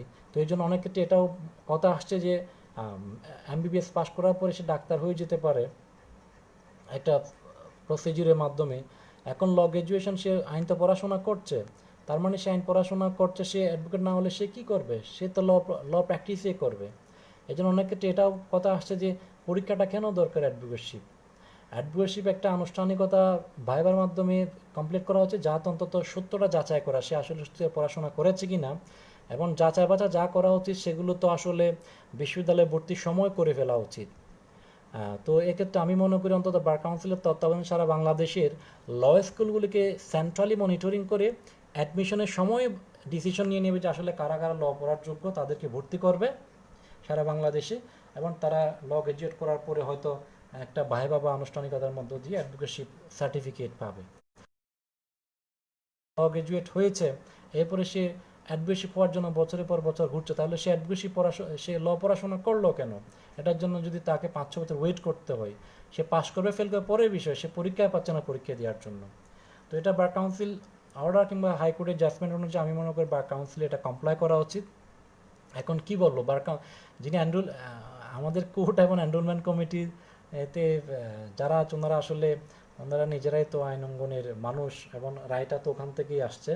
তো আমি আশা করি এই ক্ষেত্রে বার কাউন্সিল 6 মাসেও পরীক্ষা নেওয়া উচিত। প্রয়োজন বোধে তার অবকাঠামোগত বা লোকবল সমস্যা থাকলে সেগুলো কাটাতে পারে, কারণ হাজার হাজার স্টুডেন্ট থেকে তারা অ্যাডমিশন ফি নিচ্ছে এবং তার পরীক্ষার ফি নিচ্ছে, তাদের তো ওই সমস্যা থাকার কথা না, এটা কাটিয়ে উঠতে পারে। অ্যাট দ্য সেম টাইম এই যে দীর্ঘদিন যাবৎ যে ইয়াং ব্লাড, এদের যে সময় এবং এই যে ইয়াং বয়সে তাদের যে মূল্যবান সময় চলে যাচ্ছে, এটা প্রোডাক্টিভিটি নষ্ট হচ্ছে, এটা আমাদের দেশের জন্যও লস। কারণ অনেকে ভুল ধারণা যে লয়ার বেশি হয়ে গেলে আবার কম করতে হবে, এটাও আমি মনে করি, আমি টোটালি ডিসএগ্রি করি। বাংলাদেশে 50,000 লয়ার, মানুষ হচ্ছে 18 কোটি, রেশিও কত হয় লয়ার মানুষ অনুযায়ী? আমাদের অনেক জেলা জজ কোর্টের মধ্যে লয়ারই নাই মুভ করার জন্য, ক্লার্করা দেখা যায় মামলা নিয়ে নিয়ে মামলা করছে। সব ঢাকা জজ কোর্ট এবং হাইকোর্টে আমরা পড়ে থাকি, বিভিন্ন ডিস্ট্রিক্ট জজে নাই। কিরে বাবা, সব পুরোটাই তো বাংলাদেশ, বিভিন্ন ডিস্ট্রিক্ট জজ কোর্টে লয়ার নাই, ওখানে লয়ার প্রয়োজন। বিভিন্ন সেক্টরে এখন আইনগত অনেক কমপ্লিকেশন আছে, যেখানে আইনি পরামর্শ দেওয়ার মতো তোমার মানুষ নেই। তো এখানে লয়ার বেড়ে গেলে সমস্যা হবে আমার মনে হয়। আইনের যে এখন লেবার ল, ইন্টেলেকচুয়াল প্রপার্টি বা এভিয়েশন বা কর্পোরেট করে cyber law, cyber security, even এই যে কোভিড-19 নিয়ে পর্যন্ত আইন হচ্ছে। মানুষের সমাজের প্রত্যেকটা ক্ষেত্রে যে পরিমাণ আইন, সেগুলো ব্যাখ্যা করার, সেগুলো মানুষকে কাউন্সেলিং করার জন্য প্রত্যেকটা সেক্টর যে পরিমাণ আইন হয়েছে এবং হচ্ছে, আমার মনে হয় এখানে যে পরিমাণ আইনজীবী আছে এর চেয়ে আরও যদি ডাবলও হয়ে যায়, এটা অত কঠিন, এটা এটা বার্ডেন না, আমার মনে হয় এটা বরং দরকার, এবং এটা প্রোডাক্টিভিটি বাড়াবে এবং আইনের শাসন প্রতিষ্ঠা এটা আরও অ্যাক্সেলারেট করবে বলে আমি বিশ্বাস করি। তবে এই ল গ্র্যাজুয়েটদেরকে, অ্যাডভোকেটদেরকে নিয়ে সমন্বিত একটা কোঅর্ডিনেশন করতে হবে বার কাউন্সিলকে, কে কীভাবে কাজ করবে অথবা কে কোন সেগমেন্টে কাজ করবে। কিছু কন্ডিশন আরোপ করে দেওয়া যেতে পারে যে আপনি যে ডিস্ট্রিক্টের মানুষ, তাকে অন্তত 2 বছর 5 বছর নিজ ডিস্ট্রিক্টে সার্ভ করতে হবে, বা এই জাতীয় কিছু ডিরেকশন বা নীতিমালা বা কিছু পরামর্শ দিতে পারে। নতুন সেগমেন্টগুলো, নতুন আইনগুলো নিয়ে আমাদের গবেষণা হচ্ছে না, আমাদের ডিসকাশন হচ্ছে না, আমাদের সভা সেমিনার হচ্ছে না, অনেকগুলো নতুন আইন হচ্ছে, ওখানে মানুষ যাচ্ছে না, লয়াররা যেতে চাচ্ছে না, সবাই কোর্টের মধ্যে পুঞ্জীবিত হয়ে আছে। এই যে বিভিন্ন সেগমেন্টে যে আমাদের কাজ করার স্কোপ আছে, এগুলো যদি আমরা ডিসকাশন করি, এগুলো যদি সিনিয়ররা জুনিয়রদেরকে পথ দেখায়, পারস্পরিক আলাপ আলোচনার মাধ্যমে আমাদের অনেক অনেক আরও হাজার হাজার আইনজীবী কোঅপ করে বিভিন্ন সেক্টরে কাজ করার সুযোগ এবং রয়েছে বলে আমি বিশ্বাস করি। তো আমি আবারও মনে করি যে এক্ষেত্রে আমার মনে হয় যারা পরীক্ষার্থী আছে 60-70 হাজার, তাদেরও ভিজিল্যান্ট হওয়া উচিত যে কেন পরীক্ষাটা নিচ্ছে না বার কাউন্সিলে, সেটা জানার জন্য তাদের জানার অধিকার আছে। তাদের ভিজিল্যান্ট হওয়া উচিত যে কেন এই পরীক্ষাটা নেওয়া হচ্ছে না 6 মাস পর পর, কী সমস্যা, এবং লোকবল সমস্যা হলে এক্ষেত্রেও তো দেখা যাচ্ছে হেল্প করার জন্য অনেকেই আছে। এখানে আপনার বার কাউন্সিলে 15 জন মেম্বার থাকে সারা বাংলাদেশ থেকে নির্বাচিত লয়াররা, ওনারা যদি মনে করি যে ওনারা 15 জন এটা ম্যানেজ করতে পারছে না, বার কাউন্সিল অর্ডার এটা ওখানে পরিবর্তন নিয়ে এসে এখানে লোকবল আইনজীবীদের প্রতিনিধি আরও বাড়ানো হোক, এবং বিভিন্ন সেক্টরে যারা আরও নির্বাচিত প্রতিনিধি বাড়িয়ে বার কাউন্সিলে পরীক্ষা নেওয়ার ক্ষেত্রে সবাই যাতে আরও কাজ করতে পারে। সুপ্রিম কোর্টে আমাদের সারা বাংলাদেশে প্রচুর লয়ার আছে যারা কাজ করতে চায়, আইনজীবী নেতৃত্ববৃন্দ আছে, এখানে লোকবল বাড়িয়ে সবাই যাতে পরীক্ষাটা আরও দ্রুত নেওয়া যায় সেজন্য কাজ করতে পারে। ওকে, এবং আমি মনে করি নতুনভাবে আইন অঙ্গনকে একটা নতুন নতুন নতুন অ্যাভিনিউগুলোর মাধ্যমে যদি একটা নতুন ডাইমেনশন আইন অঙ্গনে আনার সুযোগ রয়েছে। এই যে আমাদের যে পরিবর্তিত যে বিশ্ব ব্যবস্থা, তথ্য প্রযুক্তির উন্নতি, এবং আমাদের যে গ্লোবালাইজেশন এবং আমাদের যে ইন্ডাস্ট্রিয়ালাইজেশন, ওভারঅল মিলিয়ে নতুনভাবে আইনাঙ্গনকে চিন্তা করার প্রচুর সুযোগ রয়েছে। তো সেই ক্ষেত্রে আমার মনে হয় এইগুলো বার কাউন্সিল, বার অ্যাসোসিয়েশন এবং আইনজীবীরা এবং ইভেন আইনের ছাত্ররা এগুলো নিয়ে চিন্তা করার মাধ্যমে আমরা একটা সঠিক অ্যাভিনিউ খুঁজে পাবো বলে আমি বিশ্বাস করি আর কি। ওকে,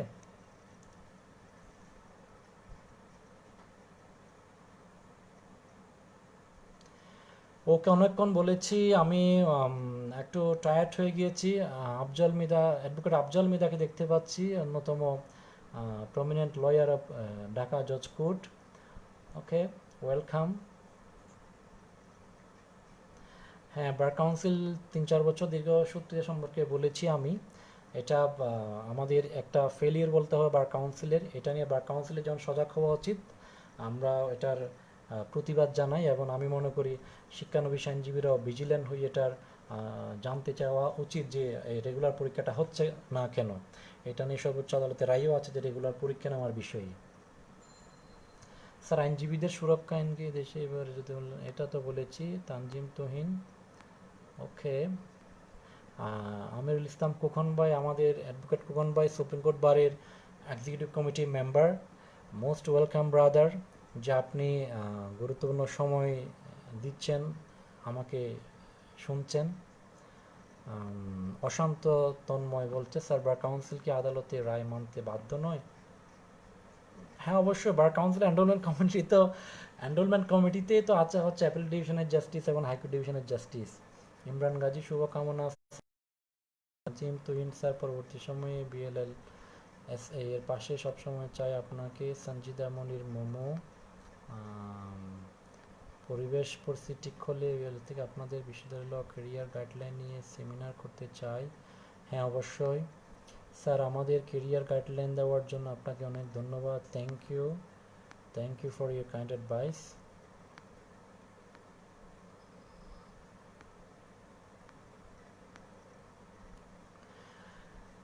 ওকে, আমাকে শুনেছেন এবং আবারও বিএলএলএসএ তে যারা আছেন, যারা কাজ করছেন, সবাইকে ধন্যবাদ জানাই। বিশেষ করে লার্নেট অ্যাডভোকেট রাসেল সিদ্দিকি আমি সবসময় দেখি যে অ্যাক্টিভ। আমি মনে করি অন্যান্য আইনজীবীরাও যদি, সিনিয়র লয়াররা যদি এই যে মিস্টার রাসেল সিদ্দিকির মতো ভিজিল্যান্ট হয়, আমার মনে হয় আইন অঙ্গন আরও বেশি চমৎকার হবে, আইনের শাসন প্রতিষ্ঠা আরও বেশি এগিয়ে যাবে এবং দেশে আইনজীবীদের ডিগনিটি ইন্টেগ্রিটি বৃদ্ধি পাবে। ইয়াং জেনারেশন হচ্ছে আমাদের বাংলাদেশের, আমাদের সমাজের ফাউন্ডেশন। তাদেরকে আসলে আমাদের প্রমোট করতে হবে, তাদেরকে এনকারেজ করতে হবে। আমরা খারাপ আছি এই অজুহাত দেখি, হ্যাঁ অনেক ক্ষেত্রে অনেক সিনে বলে যে আমি ভালো নেই, আমি জুনিয়রকে কীভাবে রাখবো। তো এটা ভিন্ন বিষয় হতো, কিন্তু অনেক সিনিয়র ভালোও আছে। তো যারা ভালো আছে তারা প্রমোট করতে পারে। এছাড়া আমি জুনিয়রদের, যারা আইনের ছাত্র এবং শিক্ষানবিশ আইনজীবী আছে, তাদেরকে আবারও আহ্বান জানাবো, আমরা অনেক বেশি পড়াশোনা করব। আমরা যত বেশি জানবো, নিজেকে গড়ে তুলতে পারবো, আইন অঙ্গন নিজের জায়গা গড়ে নিতে পারবো এবং আইন অঙ্গনকে এগিয়ে নিয়ে যেতে পারবো। তো ওভাবেই যদি আমরা নিজেকে রেডি করে যদি আমরা এগিয়ে যেতে পারি, ইনশাআল্লাহ আমাদেরকে অন্য কারো হেল্প ছাড়া হয়তো আমরা নিজের উপর নিজে দাঁড়িয়ে নিজেকে সার্ভ করতে পারবো, কমিউনিটিকে সার্ভ করতে পারবো, বাংলাদেশকে সার্ভ করতে পারবো এবং আমরা আবারও এই বাংলাদেশে সোশ্যাল জাস্টিস এবং রুল অফ ল প্রতিষ্ঠার ক্ষেত্রে সবাই আমরা নিজের জায়গা থেকে কন্ট্রিবিউট করতে পারবো এবং নিজেকে ওভাবেই গড়ে তুলব। আমরা সমস্ত ডিপ্রেশন, সমস্ত হতাশার খাটিয়ে যে বাঙালিরা মুক্তিযুদ্ধের মতো সংগ্রাম করতে পারে, কোভিড-19-এর সাথে আমরা যুদ্ধ করছি, আমরা করোনা মহামারীর মধ্যে আমরা প্রতিষ্ঠান খুলে দিয়েছি, এত সাহসিকতার পরিচয় দিয়েছি। আমার মনে হয় আমাদেরকে আমাদের এই ইয়াং জেনারেশনকে কেউ নিয়ন্ত্রিত রাখতে পারবে না। সবাই স্ব-উদ্যমে নিজের প্রতিভা বিকাশের জন্য নিজের হার্ট লেবারের মধ্য দিয়ে আইন অঙ্গনের একজন আইনের সারথি হওয়ার জন্য এগিয়ে যাবেন, সেই প্রত্যাশা করছি। একটা উক্তি দিয়ে শেষ করতে চাই, সেটা হচ্ছে law can not be learned, only learning law. শুধু আইন শিখেই আইন শিখাটা মাথায় রাখবেন। সেটা কারণ এখন যে ডাইমেনশন বেড়েছে, economics, philosophy, sociology, cyber security, labour, environment, সবগুলো বিষয় যে আইনের সাথে সম্পৃক্ত হচ্ছে, তো আমাদের অন্যান্য ডেভেলপমেন্টগুলো সবগুলোর সাথে আপডেট থেকে সবগুলো জেনেই আমাকে আইন পড়তে হবে। শুধুমাত্র আইনের ব্ল্যাক অ্যান্ড হোয়াইট লেটার্স পড়ার মাধ্যমেই আমরা নিজেকে একজন ভালো আইনজীবী, সাকসেসফুল আইনজীবী হিসেবে নিজেকে গড়ে তুলতে পারবো না। সবাইকে নট অনলি লার্নিং ল, এই যে থিমটা, সেটা মাথায় রেখে সবাই যেন আমরা আইন এবং আইনের যে সমাজ, দুটোকেই সঙ্গতি রেখে সমন্বয়ের মাধ্যমে আমরা পড়াশোনা করে সামনের দিকে এগিয়ে যাব। আবারও সবাইকে ধন্যবাদ। এবং আইন পরিবার নামক যে প্রজেক্ট BLSSA শুরু করেছে, সেটার জন্য আবারও শুভ প্রত্যাশা রেখে শুনেছেন সেই জন্য আমি সবাইকে ধন্যবাদ জানিয়ে শেষ করছি। ধন্যবাদ সবাইকে।